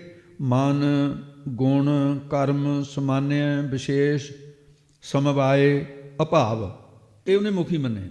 ਪਰਮਾਣੂਆਂ ਤੋਂ ਸ੍ਰਿਸ਼ਟੀ ਦੀ ਉਤਪਤੀ ਮੰਨਦਾ ਹੈ। ਆਤਮਾ ਨੂੰ ਅੱਧਾ ਜੜ ਅੱਧਾ ਚੇਤਨ ਉਹਦਾ ਪ੍ਰਮਾਣ ਦਿੰਦਾ ਹੈ। ਕਹਿੰਦੇ ਟਟਿਆਣਾ ਹੁੰਦਾ ਨਾ, ਉਹ ਅੱਧਾ ਹਿੱਸਾ ਕਹਿੰਦੇ ਉਹਦਾ ਚਮਕਦਾਰ ਹੈ, ਅੱਧਾ ਹੈ ਹੀ ਨਹੀਂ। ਕਹਿੰਦੇ ਇਸ ਤਰ੍ਹਾਂ ਆਤਮਾ ਵੀ ਉਹਨੂੰ 2 ਹਿੱਸਿਆਂ 'ਚ ਵੰਡ ਲਈ ਉਹਨੇ। ਇਹ ਉਹਦੀ ਭਾਵੇਂ ਵਾਜਬ ਬਾਤ ਨਹੀਂ ਹੈ, ਪਰ ਜੋ ਉਹਨੇ ਕਿਹਾ, ਕਿਉਂਕਿ ਮਹਾਰਾਜ ਉਹਦੇ ਅਨੁਸਾਰ ਦੱਸ ਰਹੇ ਨੇ ਵੀ ਅੱਧਾ ਹਿੱਸਾ ਜਿਹੜਾ ਸੁਖੋਪਤੀ ਅਵਸਥਾ ਦੇ ਵਿੱਚ ਆਤਮਾ ਨੂੰ ਜੜ ਮੰਨਦਾ ਹੈ, ਸੁਪਨ ਅਵਸਥਾ ਦੇ ਅੰਦਰ ਆਤਮਾ ਨੂੰ ਚੇਤਨ ਮੰਨਦਾ ਹੈ। ਕਹਿੰਦਾ ਤਾਂ ਸੁਪਨਾ ਆਉਂਦਾ ਹੈ। ਇਹ ਮਨ ਦੀ ਹਾਲਤ ਉੱਤੇ ਆਨੰਦਮਈ ਕੋਸ਼ ਨੂੰ ਹੀ ਆਤਮਾ ਮੰਨਦਾ ਹੈ। ਅਨੀਸ਼ਰਵਾਦੀ ਹੈ, ਈਸ਼ਵਰਵਾਦੀ, ਪਰ ਨਾ ਇਹ ਅਨੀਸ਼ਰਵਾਦੀ ਦੂਸਰਾ, ਈਸ਼ਵਰਵਾਦੀ ਤਾਂ ਹੈ ਪਰ ਈਸ਼ਵਰ ਨੂੰ ਇੱਕ ਦੇਸੀ ਮੰਨਦਾ ਹੈ। ਕਹਿੰਦਾ ਈਸ਼ਵਰ ਤਾਂ ਹੈਗਾ, ਜਿਹੜਾ ਦੂਆ ਗ੍ਰੰਥ ਵਾਲਾ ਕਪਿਲ ਮੁਨੀ ਵਾਲਾ ਉਹ ਤਾਂ ਕਹਿੰਦਾ ਹੈ ਹੀ ਨਹੀਂ ਨਾ, ਈਸ਼ਵਰਵਾਦੀ ਰੱਬ ਹੈ ਹੀ ਨਹੀਂ। ਉਹ ਤਾਂ ਕਹਿੰਦਾ ਅੰਨ ਅੰਨ ਤੇ ਹੋ ਤਾਂ ਕਾਸ ਕਾਸ ਤੇ ਹੋ, ਤਿਉ ਮਨੁ ਵਚਨ ਮਨੁਚ ਤੇ ਔਰ ਨਾ ਕਰਤਾ ਕੋਈ, ਇਹ ਉਹਦਾ ਸਿਧਾਂਤ ਹੈ। ਇਹ ਪਰ ਕਹਿੰਦਾ ਇੱਕ ਦੇਸ਼ੀ, ਇਹ ਇੱਕ ਦੇਸ਼ੀ ਮਤ ਜਦੋਂ ਗ੍ਰੰਥਾਂ 'ਚ ਆਊ ਨਾ ਇੱਕ ਦੇਸ਼ੀ ਇਉਂ ਕਹਿੰਦਾ ਹੈ, ਉਹਦਾ ਮਤਲਬ ਇਹੀ ਹੈ। ਇਹ ਆਓ ਰੱਬ ਨੂੰ ਇੱਕ ਦੇਸ਼ ਵਿੱਚ ਐਂ ਮੰਨਦਾ ਹੈ ਕਿ ਜਿਵੇਂ ਬਾਦਸ਼ਾਹ ਇੱਕ ਥਾਂ ਬੈਠਾ ਸਾਰੇ ਮੁਲਕ 'ਤੇ ਰਾਜ ਕਰਦਾ, ਹੁਕਮ ਕਰਦਾ ਹੈ। ਕਹਿੰਦਾ ਰੱਬ ਇੱਕ ਥਾਂ ਬੈਠਾ ਸੰਸਾਰ ਨੂੰ ਚਲਾ ਰਿਹਾ। ਅਤੇ ਇਸ ਮਤ ਦੇ ਨਾਲ ਜੇ ਮਿਲਦਾ ਪ੍ਰਮਾਣ ਗੁਰਬਾਣੀ 'ਚੋਂ ਲੈਣਾ ਹੋਵੇ, ਸੱਚਖੰਡ ਵਸੈ ਨਿਰੰਕਾਰ, ਕਰ ਕਰ ਵੇਖੈ ਨਦਰ ਨਿਹਾਲ, ਕਿਤੇ ਕਿਤੇ ਸਿਧਾਂਤ ਇਹਨਾਂ ਦੇ ਮਿਲਦੇ ਨੇ। ਇਉਂ ਪਰਮੇਸ਼ਰ ਨੂੰ ਨਿਆਏ ਸ਼ਾਸਤਰ ਦਾ ਮਤ ਉਹ ਕਹਿੰਦੇ ਆਪਣੇ ਤਰੀਕੇ ਨਾਲ ਗਾਇਨ ਕਰਦਾ ਹੈ। ਗਾਵੇ ਕੋ ਸਾਜ ਕਰੇ ਤਨ ਖੇਹ, ਕੋ ਕੋਈ ਕੌਣ, ਕਣਾਦ ਰਿਖੀ, ਇਹਦੇ ਦੋ ਨਾਂ, ਜਿਵੇਂ ਇੱਕ ਬੰਦੇ ਦੇ ਦੋ ਨਾਂ ਹੁੰਦੇ, ਇਹਨੂੰ ਕੰਨ ਭੁੱਕ ਵੀ ਕਹਿੰਦੇ ਨੇ। ਇਹ 6 ਸ਼ਾਸਤਰ ਜਿਹੜੇ ਨੇ, ਸਾਂਖ, ਨਿਆਏ, ਵਿਸ਼ੇਕ, ਪੂਰ, ਮਿਮਾਂਸਾ, ਪਤੰਜਲ ਤੇ ਵਿਦਾਂਤ, ਉਹਦੇ 'ਚ ਗੌਤਮ ਰਿਸ਼ੀ ਹੈ, ਕਨਪੁਕ ਰਿਸ਼ੀ ਹੈ, ਇਹ ਸਾਰੇ 6 ਰਿਸ਼ੀ ਨੇ। ਉਹਨਾਂ ਦੀ ਇਕੱਲੇ ਇਕੱਲੇ ਗ੍ਰੰਥ ਦੀ ਤੇ ਇਕੱਲੇ ਇਕੱਲੇ ਦਾ ਪ੍ਰਮਾਣ ਦੇ ਰਹੇ ਮਨ। ਤੋ ਇਸ ਕਰਕੇ ਜਿਹੜਾ ਕੋਈ ਕਣਾਦ, ਕਨਪੁਕ ਰਿਸ਼ੀ, ਇਹ ਵਿਸ਼ੇਸ਼ ਗ੍ਰੰਥ ਹੈ ਜਿਹੜਾ ਉਹਦਾ ਸ਼ਾਸਤਰ ਹੈ, ਜਿਹੜਾ ਵਿਸ਼ੇਸ਼ਕ ਦਾ ਕਰਤਾ ਹੈ। ਇਹ 6 ਸ਼ਾਸਤਰ ਨੂੰ, ਉਹਨਾਂ ਦੇ ਵਿੱਚੋਂ ਇੱਕ ਸ਼ਾਸਤਰ ਹੈ। ਇਹ ਕਾਲਵਾਦੀ ਹੈ, ਸਮੇਂ ਨੂੰ ਪ੍ਰਧਾਨ ਮੰਨਦਾ ਹੈ। ਇਹਦੇ ਅਨੁਸਾਰ ਰੁੱਤਾਂ ਦਾ ਸਮਾਂ ਆਉਣ 'ਤੇ ਜ਼ਮੀਨ ਵਿੱਚ ਦੱਬੇ ਹੋਏ ਬੀਜ ਆਪ ਹੀ ਪੈਦਾ ਹੋ ਜਾਂਦੇ ਨੇ, ਅਤੇ ਉਹ ਪੱਕ ਕੇ ਫੇਰ ਬੂਟੇ ਦੁਬਾਰੇ ਬੀਜ ਵਿੱਚ ਰਹਿ ਜਾਂਦਾ, ਫੇਰ ਆ ਜਾਂਦੇ ਨੇ। ਉਹ ਕਹਿੰਦਾ ਜਿਵੇਂ ਬੀਜ ਧਰਤੀ ਦੇ ਵਿੱਚ ਪਿਆ ਰਹਿੰਦਾ, ਸਮਾਂ ਆ ਕੇ ਉੱਗ ਜਾਂਦਾ। ਉਹਨੇ ਤਾਂ ਇੱਥੇ ਤੱਕ ਗੱਲ ਕਹਿ ਦਿੱਤੀ ਹੈ, ਕਹਿੰਦਾ ਵੀ ਬਰਮਾ, ਵਿਸ਼ਨੂੰ, ਸ਼ਿਵ ਜੀ ਵੀ ਸਮੇਂ ਅਨੁਸਾਰ ਆਪ ਹੀ ਪੈਦਾ ਹੁੰਦੇ ਨੇ ਅਤੇ ਸਮੇਂ ਅਨੁਸਾਰ ਸਮਾਪਤ ਹੋ ਜਾਂਦੇ ਨੇ। ਉਹ ਸਾਰੀ ਸ੍ਰਿਸ਼ਟੀ ਨੂੰ, ਅਤੇ ਇਸ ਪ੍ਰਕਾਰ ਉਵੇਂ ਸਾਰੀ ਸ੍ਰਿਸ਼ਟੀ ਜਿਹੜੀ ਹੈ ਜੀਵਾਂ ਨੂੰ, ਸਾਰਿਆਂ ਨੂੰ ਇਹਨੇ ਐਵੇਂ ਮੰਨਦਾ ਹੈ ਵੀ ਕਰਮਾਂ ਅਨੁਸਾਰ ਆਪ ਹੀ ਪੈਦਾ ਹੁੰਦੇ ਨੇ, ਆਪ ਹੀ ਇਸ ਤਰ੍ਹਾਂ ਪੈਦਾ ਹੋ ਕੇ ਮਰ ਜਾਂਦੇ ਨੇ। ਹੁਣ ਗਾਉਂਦਾ ਤਾਂ ਇਹ ਵੀ ਹੈ, ਪ੍ਰਮਾਤਮਾ ਦੇ ਸਮੇਂ ਅਨੁਸਾਰ ਤਨ ਸਰੀਰ ਸਾਜ ਕੇ ਰਜ ਕੇ ਖੇ ਨਾਸ ਕਰ ਦਿੰਦਾ ਹੈ। ਅਤੇ ਜਿਵੇਂ ਕਾਲ ਪੈ ਬ੍ਰਹਮਾ ਬਪਤਰਾ, ਕਾਲ ਪੈ ਸ਼ਿਵਜੂ ਅਵਤਰਾ, ਕਾਲ ਪੈ ਕਰ ਵਿਸ਼ਨ ਪ੍ਰਕਾਸ਼ਾ, ਸਗਲ ਕਾਲ ਕਾ ਕੀਆ ਤਮਾਸਾ, ਇਹ ਪ੍ਰਮਾਣੇ ਦੇ ਨਾਲ। ਤੋ ਇਸ ਪ੍ਰਕਾਰ ਫਿਰ ਮਹਾਰਾਜ ਸਾਹਿਬ ਸੱਚੇ ਪਾਤਸ਼ਾਹ ਸਮੇਂ ਦੀ ਜਿਹੜੀ ਗੱਲ ਹੈ, ਸਮੇਂ 'ਤੇ ਸਮੇਂ ਦਾ ਬੜਾ ਪ੍ਰਭਾਵ ਹੁੰਦਾ ਹੈ। ਅਤੇ ਕਾਲ ਜਿਹੜਾ ਹੈ, ਕਹਿੰਦੇ ਜਲ ਕਹਾਂ ਥਲ ਕਹਾਂ, ਗਗਨ ਕੇ ਗੌਨ ਕਹਾਂ, ਕਾਲ ਕੇ ਬਨਾਏ ਸਭੇ ਕਾਲ ਹੀ ਚਬਾਹਾਂਗੇ। ਇਹ 2 ਪਾਠ ਨੇ, ਕੁਛ ਪੋਥੀਆਂ ਦੇ ਵਿੱਚ ਚਬਾਹੇਂਗੇ ਪਾਠ ਹੋਊਗਾ, 10ਵਾਂ ਦਾ ਪਾਠ ਹੈ ਇਹ, ਗੁਰੂ ਗ੍ਰੰਥ ਸਾਹਿਬ ਦਾ ਨਹੀਂ, ਚਬਾਹੇਂਗੇ ਪਾਠ ਹੁੰਦਾ। ਉਹ ਇੱਕ ਥਾਂ 'ਤੇ ਇਸ ਤਰ੍ਹਾਂ, ਅਤੇ ਮੈਂ ਉਹ ਪਾਠ ਦੂਸਰਾ ਪਾਠ ਕਰ ਦਿੱਤਾ, ਅਤੇ ਬਈ ਇੱਕ ਬੜਾ ਗਿਆਨੀ ਨਵਾਂ, ਉਹਨੇ ਫਿਰ ਕਹਿੰਦਾ ਬਾਅਦ 'ਚ ਘੋਟਾ ਲਾ ਕੇ, ਸਿੱਧੇ ਤੌਰ 'ਤੇ ਨਹੀਂ ਪਰ ਉਹ ਤਰੀਕੇ ਨਾਲ ਖੰਡਨ ਕੀਤੀ, ਅਤੇ ਉਹਨੇ ਜ਼ਬਾਨੀ ਕੰਠ ਕੇ ਕਹਿਆ, ਉਹਨੇ ਫਿਰ ਇਹ ਪੜ੍ਹਿਆ, ਜਲ ਕਹਾਂ ਥਲ ਕਹਾਂ, ਗਗਨ ਕੇ ਗੌਨ ਕਹਾਂ, ਕਾਲ ਕੇ ਬਨਾਏ ਸਭ ਕਾਲ ਹੀ ਚਬਾਹਾਂਗੇ। ਐਂ ਬੋਲਿਆ ਘੋਟ ਕੇ, ਮੈਨੂੰ ਸੁਣਾ ਅੱਗੇ। ਮੈਂ ਕਿਹਾ ਕੋਈ ਨਹੀਂ, ਤੂੰ ਮੂਰਖਤਾਈ ਕਰ ਲਈ ਭਾਈ, ਪਰ ਹੁਣ ਮੈਨੂੰ ਨਹੀਂ ਕਰਨੀ ਚਾਹੀਦੀ। ਇਹ 2 ਪਾਠ ਹੁੰਦੇ ਨੇ, ਕਿਹੜੇ ਪਾਠ ਹੁੰਦਾ, ਕਿਹੜਾ ਅਰਥ ਕਰ ਲਿਆ। ਹੁਣ ਇਹਦੇ 'ਚ ਇੱਕ ਛੋਟਾ ਜਿਹਾ ਦ੍ਰਿਸ਼ਟਾਂਤ ਹੈ।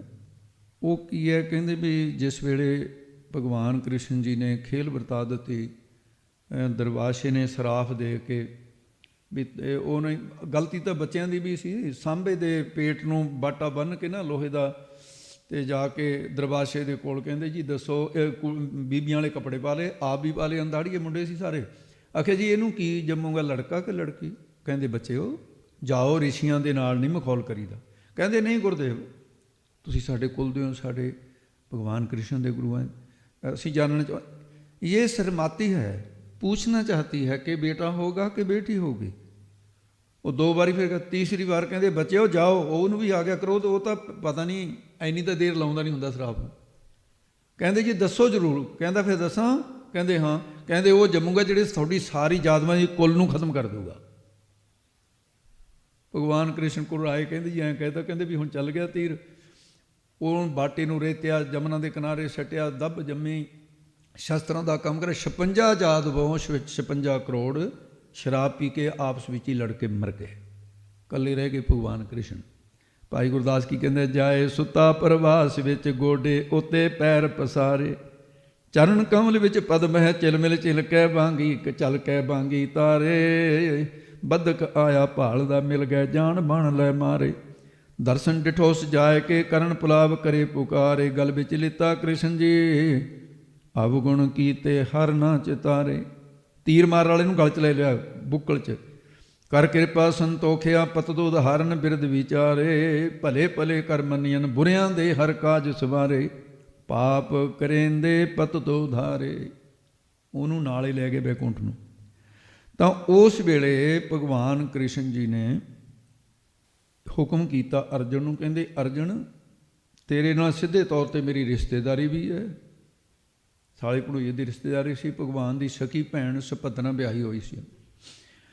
ਵੀ ਮੇਰੀਆਂ ਗੋਪੀਆਂ ਬਰਲਾਪ ਕਰਦੀਆਂ ਨਾ ਵੀ ਤੂੰ ਮੇਰੇ ਜਾਣ ਤੋਂ ਬਾਅਦ ਇਹਨਾਂ ਨੂੰ ਤੈਂ ਸੰਭਾਲਣਾ। ਕਹਿੰਦਾ ਜੀ ਠੀਕ ਹੈ। ਉਹ ਅਰਜਨ ਸਾਸ ਜੀ ਗੋਪੀਆਂ ਨੂੰ ਲਈ ਜਾ ਰਿਹਾ ਸੀ। ਰਸਤੇ ਦੇ ਵਿੱਚ ਉਹ ਜਿਹੜਾ ਭੀਲ ਜਿਹਦਾ ਗੂਠਾ ਵੱਢ ਕੇ ਗੁਰੂ ਨੇ ਭੇਟਾ ਮੰਗੀ ਸੀ, ਤੇ ਉਹਨੂੰ ਰੜਕ ਸੀ ਵੀ ਮੈਨੂੰ ਆਪ ਇਹਦੇ ਗੁਰੂ ਨੇ ਧਨਸ਼ਤਾਰੀ ਸਭ ਤੋਂ ਬੜਾ ਸਰਬੋਤਮ ਧਨਸ਼ਤਾਰੀ ਬਣਾਉਣ ਵਾਸਤੇ ਮੇਰਾ ਗੂਠਾ ਵਢਾਇਆ। ਅਰਜਨ ਹੈ ਜਿਹਨੇ ਮੈਨੂੰ ਗੁਰੂ ਕੋਲ ਚੋਂ ਕਢਾਇਆ। ਇਕਲਵਿਆ ਉਹਦਾ ਨਾਮ ਸੀ। ਉਹ ਭੀਲਾਂ ਦੀ ਫੌਜ ਲੈ ਕੇ ਆ ਗਿਆ। ਕਹਿੰਦਾ ਅਰਜਨ ਆ ਜਾ ਹੁਣ ਤੂੰ, ਕਹਿੰਦਾ ਵੱਡੇ ਮਹਾਭਾਰਤ ਦੇ ਵਿੱਚ ਜਿੱਤਣ ਵਾਲਿਆ, ਅੱਖਾਂ 'ਚ ਤੀਰ ਮਾਰਨ ਵਾਲਿਆ, ਕਹਿੰਦੇ ਅੱਜ ਮੁਕਾਬਲਾ ਤੇਰੇ ਨਾਲ ਹੈ, ਮੈਂ ਵੀ ਉਸੇ ਦਾ ਸ਼ਿਸ਼ ਹਾਂ, ਮੈਨੂੰ ਗੁਰੂ ਕੋਲ ਚੋਂ ਕਢਾਇਆ ਸੀ। ਸਾਧ ਸੰਗਤ ਫਿਰ ਅਰਜਨ ਦੇ ਤੀਰਾਂ ਦਾ ਬਲ ਚੱਲਿਆ ਨਹੀਂ, ਗੋਪੀਆਂ ਖੋ ਲਈਆਂ। ਉੱਥੇ ਇੱਕ ਤਾਲ ਹੈ, ਗੋਪੀ ਤਾਲ ਕਹਿੰਦੇ ਨੇ ਉਹਨੂੰ। ਉਹਦੇ ਵਿੱਚ ਇੱਕ ਖੰਜਰ ਕੋਲ ਰੱਖਦੇ ਹੁੰਦੇ ਸੀ ਰਾਣੀਆਂ ਮਹਾਰਾਣੀਆਂ, ਵੀ ਜੇ ਕੋਈ ਬਫਤਾ ਪੈ ਜਾਏ। ਤੇ ਜਾਂ ਫਿਰ ਕੁੰਡ ਬਣਾਇਆ ਸੀ ਸੜਨ ਵਾਸਤੇ, ਬਹੁਤ ਸਾਰੇ ਥਾਂ 'ਤੇ ਅੱਜ ਵੀ ਦੇਖੇ ਜਾ ਸਕਦੇ ਨੇ। ਤੇ ਉਹਨੂੰ ਜੌਹਰ ਕੁੰਡ ਕਹਿੰਦੇ ਨੇ। ਤੇ ਉਹ ਅੱਗ ਲਾ ਕੇ ਬਰੂਦ ਭਰਿਆ ਹੁੰਦਾ ਸੀ, ਅੱਗ ਲਾ ਲੈਣੀ, ਸੜਕੇ ਮਰ ਜਾਣਾ। ਇਸੇ ਤਰ੍ਹਾਂ ਬਹੁਤ ਸਾਰੇ ਥਾਂ 'ਤੇ ਹੋਇਆ ਵਾ, ਦੇਖਿਆ। ਤੇ ਖੰਜਰ ਮਾਰ ਮਾਰ ਕੇ ਮਰ ਗਈਆਂ। ਜਿਹੜਾ ਖੂਨ ਡੁੱਲਿਆ ਉਹਦੀ ਹੁਣ ਹਿੰਦੂ ਲੋਕ ਉੱਥੇ ਜਾ ਕੇ ਤਿਲਕ ਲਾਉਂਦੇ ਨੇ, ਤੇ ਉਹਨੂੰ ਫਿਰ ਗੋਪੀ ਤਿਲਕ ਕਹਿੰਦੇ, ਗੋਪੀ ਚੰਦਨ ਕਹਿੰਦੇ ਨੇ। ਗੋਪੀ ਚੰਦਨ ਵੀ ਇਹ ਚੰਦਨ ਦੀ ਤਰ੍ਹਾਂ ਪਵਿੱਤਰ ਹੈ। ਉਸ ਵੇਲੇ ਕਿਆ ਕਹਿੰਦੇ, ਸਮਾਂ ਕਰੇ ਨਰ ਕਿਆ ਕਰੇ, ਸਮਾਂ ਸਮੇਂ ਸਮਰੱਥ, ਬਹਿ ਅਰਜਨ ਬਹਿ ਗੋਪੀਆਂ, ਬਹੀ ਧਨੁਸ਼ ਬਹਿ ਹੱਥ ਹਾਰ ਗਿਆ। ਅਰਜਨ ਵੀ ਸਮਾਪਤ ਹੋ ਗਿਆ। ਸੋ ਇਸ ਕਰਕੇ ਉਹ ਕਹਿੰਦਾ ਵੀ ਸਮਾਂ ਬਲਵਾਨ ਹੈ, ਸਮੇਂ ਅਨੁਸਾਰ। ਉਹ ਇਸ ਤਰ੍ਹਾਂ ਗਾਉਂਦਾ ਹੈ, ਗਾਵੇ ਕੋ ਜੀ ਲੈ ਫਿਰਦੇ ਹੈ। ਕੋਈ ਕੌਣ? ਜੈਮਨ ਰਿਸ਼ੀ। ਇਹ ਪੂਰਵ ਮਿਆਸਾ ਸ਼ਾਸਤਰ ਦਾ ਕਰਤਾ ਹੈ, ਇਹ ਕਰਮਵਾਦੀ ਹੈ। ਉਹ ਕਹਿੰਦਾ ਵੀ ਚੰਗੇ ਮੰਦੇ ਕਰਮਾਂ ਅਨੁਸਾਰ ਸੁੱਖ ਦੇ ਦੁੱਖ, ਜੰਮਣ ਤੇ ਮਰਨਾ, ਬਰਮਾ ਵਿਸ਼ਨੂੰ ਸ਼ਿਵ ਜੀ ਇਹਨਾਂ ਦੇ ਆਕਾਰ ਵੀ ਕਰਮਾਂ ਕਰਕੇ ਬਣੇ ਨੇ। ਇਹ ਕਰਮਾਂ ਅਨੁਸਾਰ ਜੀਵ ਦੇਹ ਨੂੰ ਲੈ ਲੈਂਦਾ, ਪ੍ਰਲਬਧ ਪੂਰੀ ਹੋਣ ਤੋਂ ਦੇਹ ਨੂੰ ਛੱਡ ਦਿੰਦਾ ਹੈ, ਜੀ ਲੈ ਫਿਰਦੇ। ਤੇ ਫਿਰ ਕਰਮ ਅਨੁਸਾਰ ਫੇਰ ਦੇਹ ਪ੍ਰਾਪਤ ਹੁੰਦੀ ਹੈ। ਇਉਂ ਜੈਮਨ ਰਿਸ਼ੀ ਜਿਹੜਾ ਪੂਰਵ ਮਾਸਾ ਦਾ ਕਰਤਾ ਹੈ, ਉਹ ਪਰਮਾਤਮਾ ਨੂੰ ਕਰਮ ਫਲ ਦਾਤਾ ਜਾਣ ਕੇ ਗਾਉਂਦਾ ਹੈ। ਉਹਦੀ ਸੁਰਤੀ ਹੈ, ਅਵਸ਼ ਮੇ ਭੁਗਤਿਅੰ ਕਿਰਤੰ ਕਰਮੰ ਸੁਭਾ ਸੁਭੰ। ਤੇ ਉਹ ਕਹਿੰਦੇ ਸ਼ੁਭ ਤੇ ਸ਼ੁਭ ਅਭੁਗਤੂ ਨਾ ਕੀਅਤੇ, ਕੋਟ ਜਨਮ ਜਦੀਪ ਤੇ, ਕਰੋੜਾਂ ਜਨਮ ਬਜਣ ਕਰਮ ਪੈਂਡਾ ਨਹੀਂ ਛੱਡੇਗਾ। ਉਹ ਇਸ ਤਰੀਕੇ ਦੇ ਨਾਲ ਗਾਉਂਦਾ ਹੈ, ਭੋਗੇ ਬਿਨ ਭਾਗੇ ਨਹੀਂ, ਕਰਮ ਗਤੀ ਬਲਵੰਤ। ਗਾਵੇ ਕੋ ਜਪ ਦਿਸੈ ਦੂਰ। ਕੋਈ ਕੌਣ? ਪਤੰਜਲੀ, ਇਹ ਰਿਸ਼ੀ ਦਾ ਨਾਂ ਹੈ। ਮੇਰੇ ਖਿਆਲ ਹੈ ਇਹ ਨਾਂ ਤਾਂ ਤੁਹਾਨੂੰ ਸਾਰਿਆਂ ਨੂੰ ਬੱਚਿਆਂ ਤੋਂ ਲੈ ਕੇ ਪਤਾ ਹੀ ਹੋਊਗਾ ਵੀ ਪਤੰਜਲੀ ਕੌਣ ਹੈ, ਕੀ ਹੈ। ਤੇ ਪਤੰਜਲ ਯੋਗ ਸ਼ਾਸਤਰ ਦਾ ਕਰਤਾ ਜੀ। ਉਹ ਯੋਗਾ ਕਰਾਉਂਦਾ ਹੈ। ਕੋਈ ਉਸ ਅਨੁਸਾਰ ਗਾਵੇ, ਪ੍ਰਭੂ ਨੂੰ ਜਾਪੇ ਜਾਣਨ ਤੋਂ, ਤੇ ਦਿਸਣ ਤੋਂ ਦੂਰ ਹੈ। ਉਹ ਕਹਿੰਦਾ ਪਤੰਜਲ ਇਹ ਰਿਸ਼ੀ ਜਿਹੜਾ ਸੀ, ਇਹ ਸ਼ੇਸ਼ਨਾਗ ਦਾ ਅਵਤਾਰ ਹੈ ਮੰਨਿਆ। ਤੇ ਇਹ ਈਸ਼ਵਰਵਾਦ ਵੀ ਹੈ, ਰੱਬ ਨੂੰ ਮੰਨਦਾ ਹੈ। ਉਹ ਇੱਕ ਦੇਸ਼ੀ ਮੰਨਦਾ, ਇਹ ਮੰਨਦਾ ਉਸ ਅਨੁਸਾਰ ਬ੍ਰਹਮ ਲੋਕ ਦੀ ਪ੍ਰਾਪਤੀ ਜਿਹੜੀ ਹੈ, ਉਹਦੀ ਭਗਤੀ ਕਰਕੇ ਮੁਕਤੀ ਬ੍ਰਹਮ ਲੋਕ ਦੀ ਪ੍ਰਾਪਤੀ ਨੂੰ ਮੰਨਦਾ ਹੈ। ਯੋਗ ਸਾਧਨਾ ਦੁਆਰਾ ਤੇ ਉਹ ਕਹੀ ਹੋਏ ਜਿਸਾ ਜੋਗਾਸ ਚਿਤ ਬਿਰਤੀ ਨਿਰੋਧਾ। ਇਹਦਾ ਮਤ ਹੈ ਕਿ ਪ੍ਰਭੂ ਦੀ ਪ੍ਰਾਪਤੀ ਹਠ ਯੋਗ, ਯਮ ਨੇਮ ਆਸਣ ਪ੍ਰਾਣਾਯਾਮ ਪ੍ਰਾਤਾਹਾਰ ਧਾਰਨਾ ਧਿਆਨ ਸਮਾਧੀ, ਇਹ ਮੰਨੀਆਂ। ਇਹਨੂੰ ਕਹਿੰਦੇ ਨੇ ਯੋਗਾ ਅਸਲ ਦੇ ਵਿੱਚ। ਇਕੱਲੀਆਂ ਲੱਤਾਂ ਬਾਹਾਂ ਲਾਉਣ ਨੂੰ ਯੋਗਾ ਨਹੀਂ ਕਹਿੰਦੇ, ਹੈ ਉਹ ਵੀ ਯੋਗ ਦਾ ਅਸਲੀ ਤਾਂ ਯੋਗ ਆ ਹੈ। ਯੋਗਾ ਚਿੱਤ ਬਿਰਤੀ ਨਹੀਂ ਹੁੰਦਾ। ਯਮ ਨੇਮ ਆਸਣ ਤ੍ਰਿਤੀ ਪ੍ਰਾਣਾਯਾਮ ਪ੍ਰਤਹਾਰ ਧਾਰਨਾ ਤਾਨ ਸਮਿਆਦ ਜੁਤ ਅਸਟਾਂਗ ਸੋ ਜੋਗ ਆਧਾਰ। ਜੋਗ ਤੋਂ ਬਿਨਾਂ ਪਰਮੇਸ਼ਰ ਜਾਪਿਆ ਜਾਣਨ ਤੋਂ ਦਿਸੈ ਦੁਸਣ ਤੋਂ ਦੂਰ ਹੈ। ਇਉਂ ਪਤੰਜਲ ਰਿਖੀ ਯੋਗ ਸ਼ਾਸਤਰ ਦਾ ਕਰਤਾ ਪਰਮੇਸ਼ਰ ਨੂੰ ਇਸ ਤਰੀਕੇ ਨਾਲ ਗਾਵੇ ਗਾਉਂਦਾ ਹੈ। ਗਾਵੇ ਕੋ ਵੇਖੈ ਹਾਦਰ ਹਦੂਰ। ਉਹ ਕੋਈ ਕੌਣ? ਵਿਦਾਂਤ ਦਾ ਕਰਤਾ ਬਿਆਸ ਰਿਖੀ। ਉਹ ਪ੍ਰਭੂ ਦੇ ਜਸ ਨੂੰ ਗਾਵੇ ਗਾਉਂਦਾ ਹੈ। ਉਹ ਕਿਵੇਂ ਗਾਉਂਦਾ ਹੈ? ਹਾਦਰਾ ਹਦੂਰ ਵੇਖ ਕਰਕੇ ਕਿ ਰੱਬ ਨੇੜੇ ਤੋਂ ਨੇੜੇ ਹੈ, ਆਤਮਾ ਰੂਪ ਹੈ, ਸਭ ਦੇ ਵਿੱਚ ਹੈ। ਇਹਦੇ ਅਨੁਸਾਰ ਦ੍ਰਿਸ਼ਟਾ ਦ੍ਰਿਸ਼ਟ ਦੋ ਪਦਾਰਥ ਆ। ਤੇ ਉਹ ਕਹਿੰਦਾ ਹੈ ਵੀ ਇੱਕ ਦੋ ਪਦਾਰਥ ਨੇ, ਇੱਕ ਦ੍ਰਿਸ਼ ਦਿਸਣ ਵਾਲਾ, ਇੱਕ ਦ੍ਰਿਸ਼ਟਾ ਦੇਖਣ ਵਾਲਾ। ਇਹਦੇ ਅਨੁਸਾਰ ਦ੍ਰਿਸ਼ ਮਿਥਿਆ, ਦ੍ਰਿਸ਼ਟਾ ਸੱਤਿਆ। ਇਸ ਪ੍ਰਕਾਰ वेदांत शास्त्र ਦਾ ਕਰਤਾ ਬਿਆਸ ਰੇਖੀ ਬ੍ਰਹਮ ਨੂੰ ਹਾਦਰ ਹਦੂਰ ਨੇੜੇ ਤੋਂ ਨੇੜੇ ਆਪਣਾ ਆਤਮਾ ਸਰੂਪ ਕਰਕੇ ਦੇਖ ਕੇ ਗਾਵੇ ਗਾਉਂਦਾ ਹੈ। ਸੋਲੇ ਨਾਮ ਦੀ ਬਾਣੀ ਦੇ ਵਿੱਚ ਮਹਾਰਾਜ ਨੇ ਜਦੋਂ ਸਿੱਖਾਂ ਨੇ ਪੁੱਛਿਆ ਸਾਨੂੰ 6 ਸ਼ਾਸਤਰਾਂ 'ਚ ਕਿਹੜਾ ਪੜ੍ਹਨਾ ਚਾਹੀਦਾ ਹੈ, ਮਹਾਰਾਜ ਕਹਿੰਦੇ ਬਾਬਾ ਜੈ ਕਰ ਕਰਤੇ ਕੀਰਤ ਹੋਏ। ਉਹ ਵਿਆਪਕ ਪ੍ਰਭੂ ਨੂੰ ਕੌਣ ਗਾਉਂਦਾ ਹੈ? वेदांत शास्त्र। ਕਹਿੰਦੇ ਇਹ ਗੁਰਮਤ ਦੇ ਨਾਲ ਮਿਲਦਾ ਹੈ, ਇਹ ਗੁਰਬਾਣੀ 'ਚ ਬੇਅੰਤ वेदांत ਹੈ, ਤਾਂ वेदांत ਪੜ੍ਹਨਾ ਪੈਂਦਾ। ਸੋ ਇਸ ਕਰਕੇ ਸਾਧ ਸੰਗਤ ਜੀ ਉਹ ਇਸ ਤਰੀਕੇ ਨਾਲ ਗਾਵੇ ਗਾਉਂਦਾ ਹੈ। ਕਥਨਾ ਕਥੀ ਨ ਆਵੇ ਟੋਟ। ਹੇ ਸਿਧੋ, ਇਸ ਢੰਗ ਦੇ ਨਾਲ 6 ਸ਼ਾਸਤਰਾਂ ਵਾਲੇ ਪਰਮਾਤਮਾ ਨੂੰ ਗਾਉਂਦੇ ਨੇ, ਪਰ ਸ਼ਕਤੀ ਬਿਰਤੀ ਕਰਕੇ ਕਥਨ ਕਰਨ ਦੇ ਨਾਲ ਤੋਟ ਘਾਟਾ ਨਹੀਂ ਆਉਂਦਾ ਔਰ ਨਾ ਜਾਣਿਆ ਜਾਂਦਾ। ਉਹ ਲਿਖਣਾ ਬਿਰਤੀ ਦੁਆਰਾ ਹੀ ਜਾਣਿਆ ਜਾਂਦਾ ਹੈ। ਬਿਰਤੀਆਂ ਕਿਤੇ ਫੇਰ ਖੁੱਲ੍ਹ ਜਾਣਗੀਆਂ। ਜਹਤੀ ਜਹਤੀ ਭਾਗ ਤਿਆਰ ਜਿਹੜੀਆਂ ਲੱਛਣ ਹਨ ਨਾ, ਇਹ ਬਾਅਦ ਦੇ ਵਿੱਚ ਸਾਧ ਸੰਗਤ ਕਰਨ ਵਾਲੀ, ਇਕੱਠਾ ਫਿਰ ਭਜਨ ਚੰਗਾ ਨਹੀਂ ਹੁੰਦਾ।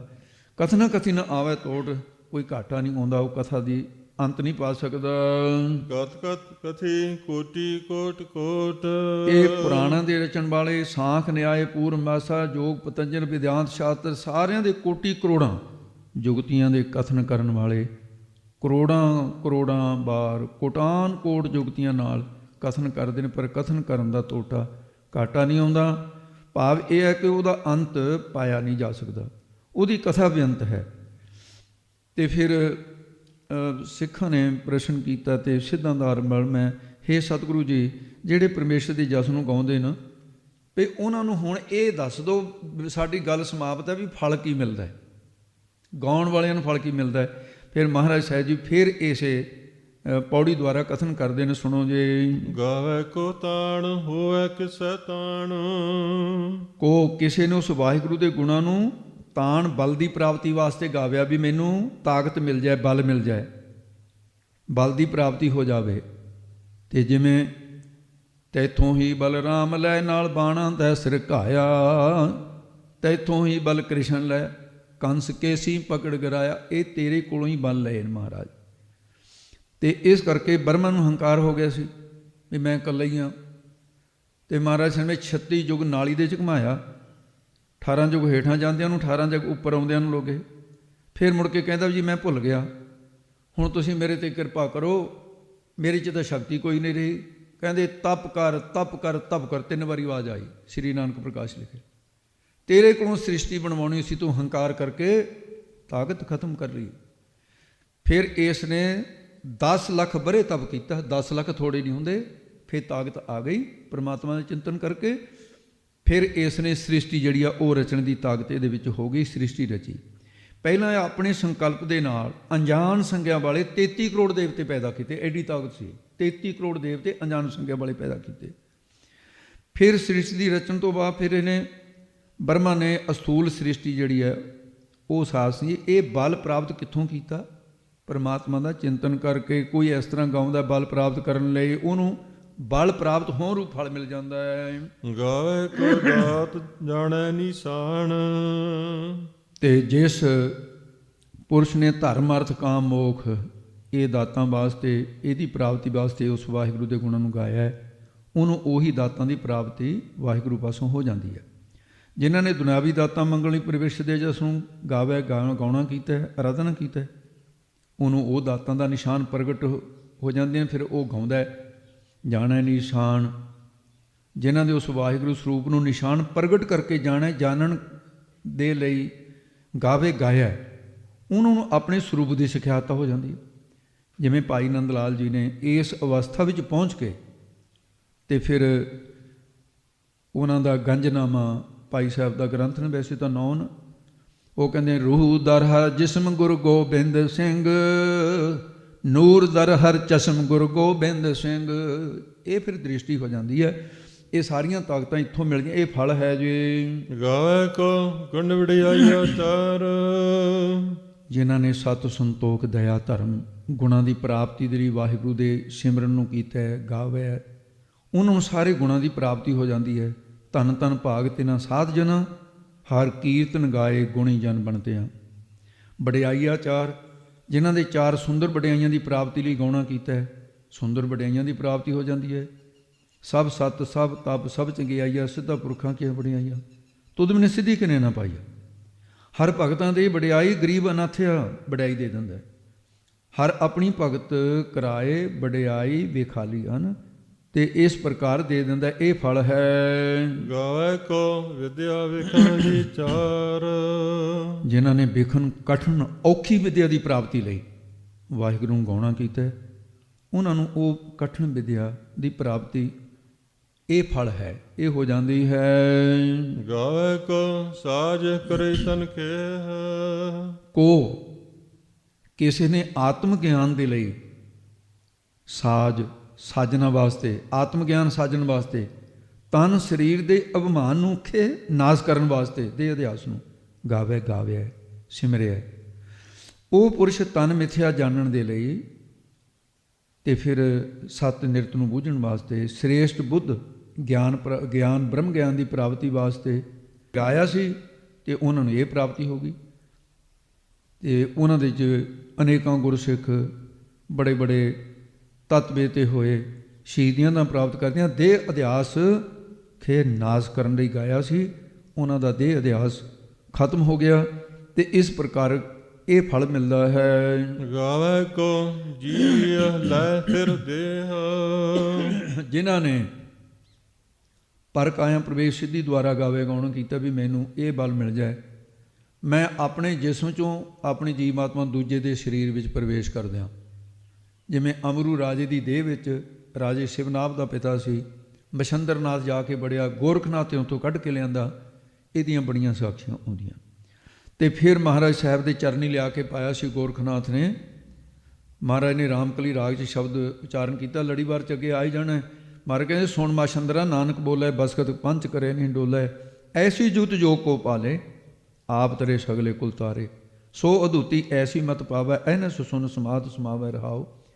ਭਿਖਿਆ ਪਾਈ ਭਗਤ ਪੈ ਚੱਲੈ, ਹੋਵੇ ਸੋ ਤ੍ਰਿਪਤ ਸੰਤੋਖ ਅਮੁਲੈ, ਧਿਆਨ ਰੂਪ ਹੋਏ ਆਸਣ ਪਾਵੈ, ਸੱਚ ਨਾਮ ਤਾੜੀ ਚਿਤ ਲਾਵੈ। ਨਾਨਕ ਬੋਲੇ ਅੰਮ੍ਰਿਤ ਬਾਣੀ, ਸੁਣ ਮਾਛੰਦਰਾ ਅਉਧੂ ਨਿਸ਼ਾਨੀ। ਐਵੇਂ ਸੁਆਹ ਮਲ ਕੇ ਅਉਧੂ ਕਿਵੇਂ ਬਣ ਗਿਆ ਤੂੰ? ਵਿਸ਼ੇ ਭੋਗਦਾ ਫਿਰਦਾ, ਪਦਮਣੀਆਂ ਦੇ ਸੁਖ ਭੋਗੇ ਨਾ। ਤੋ ਜਿਨ੍ਹਾਂ ਨੇ ਪਰ ਕਾਇਆ ਪ੍ਰਵੇਸ਼ ਸਿੱਧੀ ਦੀ ਪ੍ਰਾਪਤੀ ਲਈ ਉਹਦੀ ਵੀ ਮੈਨੂੰ ਇਹ ਪ੍ਰਾਪਤ ਹੋ ਜਾਵੇ ਗਾਇਆ, ਉਹਨੂੰ ਇਹ ਫਲ ਮਿਲ ਗਿਆ। ਪਰ ਕਲਿਆਣ ਤਾਂ ਨਹੀਂ ਹੋਈ, ਕਲਿਆਣ ਤਾਂ ਗੁਰੂ ਨਾਨਕ ਨੇ ਦਿੱਤੀ, ਗੁਰੂ ਇਹ ਦਿੰਦਾ। ਫਿਰ ਇਸ ਕਰਕੇ ਫਿਰ ਗਾਉਂਦੇ ਉਹ ਵੀ ਨਹੀਂ, ਫਲ ਉਹਨਾਂ ਨੂੰ ਮਿਲਦਾ। ਗਾਵੇ ਕੋ ਜਾਪੈ ਜਿਸ ਦੂਰ। ਜਿਨ੍ਹਾਂ ਨੇ ਪਰਮੇਸ਼ਰ ਦੇ ਸਰੂਪ ਨੂੰ ਦੂਰ ਤੇ ਨੇੜੇ ਦਾ ਫਰਕ ਰਹਿਤ ਇਹ ਛੱਡੀ ਦਿੱਤਾ ਵੀ ਦੂਰ ਹੈ ਕਿ ਨੇੜੇ, ਆਪਣੇ ਆਤਮਾ ਨੂੰ ਜਾਣਨ ਦੇ ਲਈ ਉਹਦੀ ਪ੍ਰਾਪਤੀ ਵਾਸਤੇ ਗਾਇਆ। ਜਿਵੇਂ ਭਗਤ ਰਵਿਦਾਸ ਜੀ ਨੇ ਕਥਨ ਕੀਤਾ ਹੈ, ਨੇੜੇ ਨਾ ਹੀ ਦੂਰ। ਇਹਦਾ ਵਿਸਰਾਮ ਵੀ ਇੱਥੇ ਉਹਨੇ ਜੇ ਕਹਿੰਦੀ ਨੇੜੇ ਨਾ ਹੀ ਵਿਸਰਾਮ ਹੀ ਲਾਇਆ ਵੀ ਨੇੜੇ ਨਹੀਂ ਹੈਗਾ ਰੱਬ ਦੂਰ ਹੈ, ਫਿਰ ਇਹ ਅਰਥ ਬਣੂ ਨੇੜਾ ਨਾ ਹੀ ਦੂਰ, ਨਿਜ ਆਤਮੇ ਰਹਿ ਭਰਪੂਰ। ਕਹਿ ਰਵਿਦਾਸ ਹਾਥ ਪੈ ਨੇੜੇ ਸਹਿਜੇ ਹੋਏ ਸੋਈ, ਦੂਰ ਨਾ ਨੇੜੇ ਸਭ ਕੇ ਸੰਗਾ। ਤੇ ਇਸ ਪ੍ਰਕਾਰ ਉਹਦਾ ਸਰੂਪ ਹੋ ਜਾਂਦੇ ਨੇ। ਗਾਏ ਕੋ ਵੇਖਿਆ ਹਾਦਰਾ ਹਦੂਰ। ਜਿਨ੍ਹਾਂ ਨੇ ਵਾਹਿਗੁਰੂ ਹਾਦਰਾ ਨੇੜੇ ਹਦੂਰ ਸਾਹਮਣੇ ਪ੍ਰਤੱਖ ਕਰਕੇ ਵੇਖਣਾ ਚਾਹਿਆ ਤੇ ਉਹਦੀ ਪ੍ਰਾਪਤੀ ਵਾਸਤੇ ਗਾਇਆ।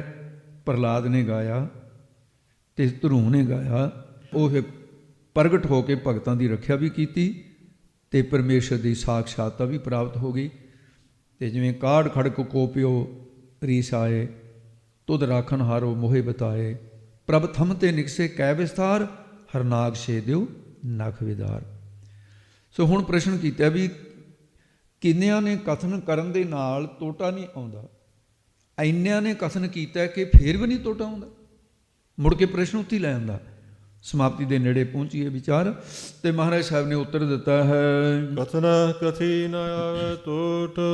ਕਿ ਭਾਈ ਪਰਮੇਸ਼ਰ ਦੀ ਕਥਾ ਕਰਨ ਵਾਲੇ ਕਰਨ ਪਰ ਟੋਟ ਘਾਟਾ ਨਹੀਂ ਆਉਂਦਾ, ਉਹ ਬੇਅੰਤ ਹੀ ਹੈ।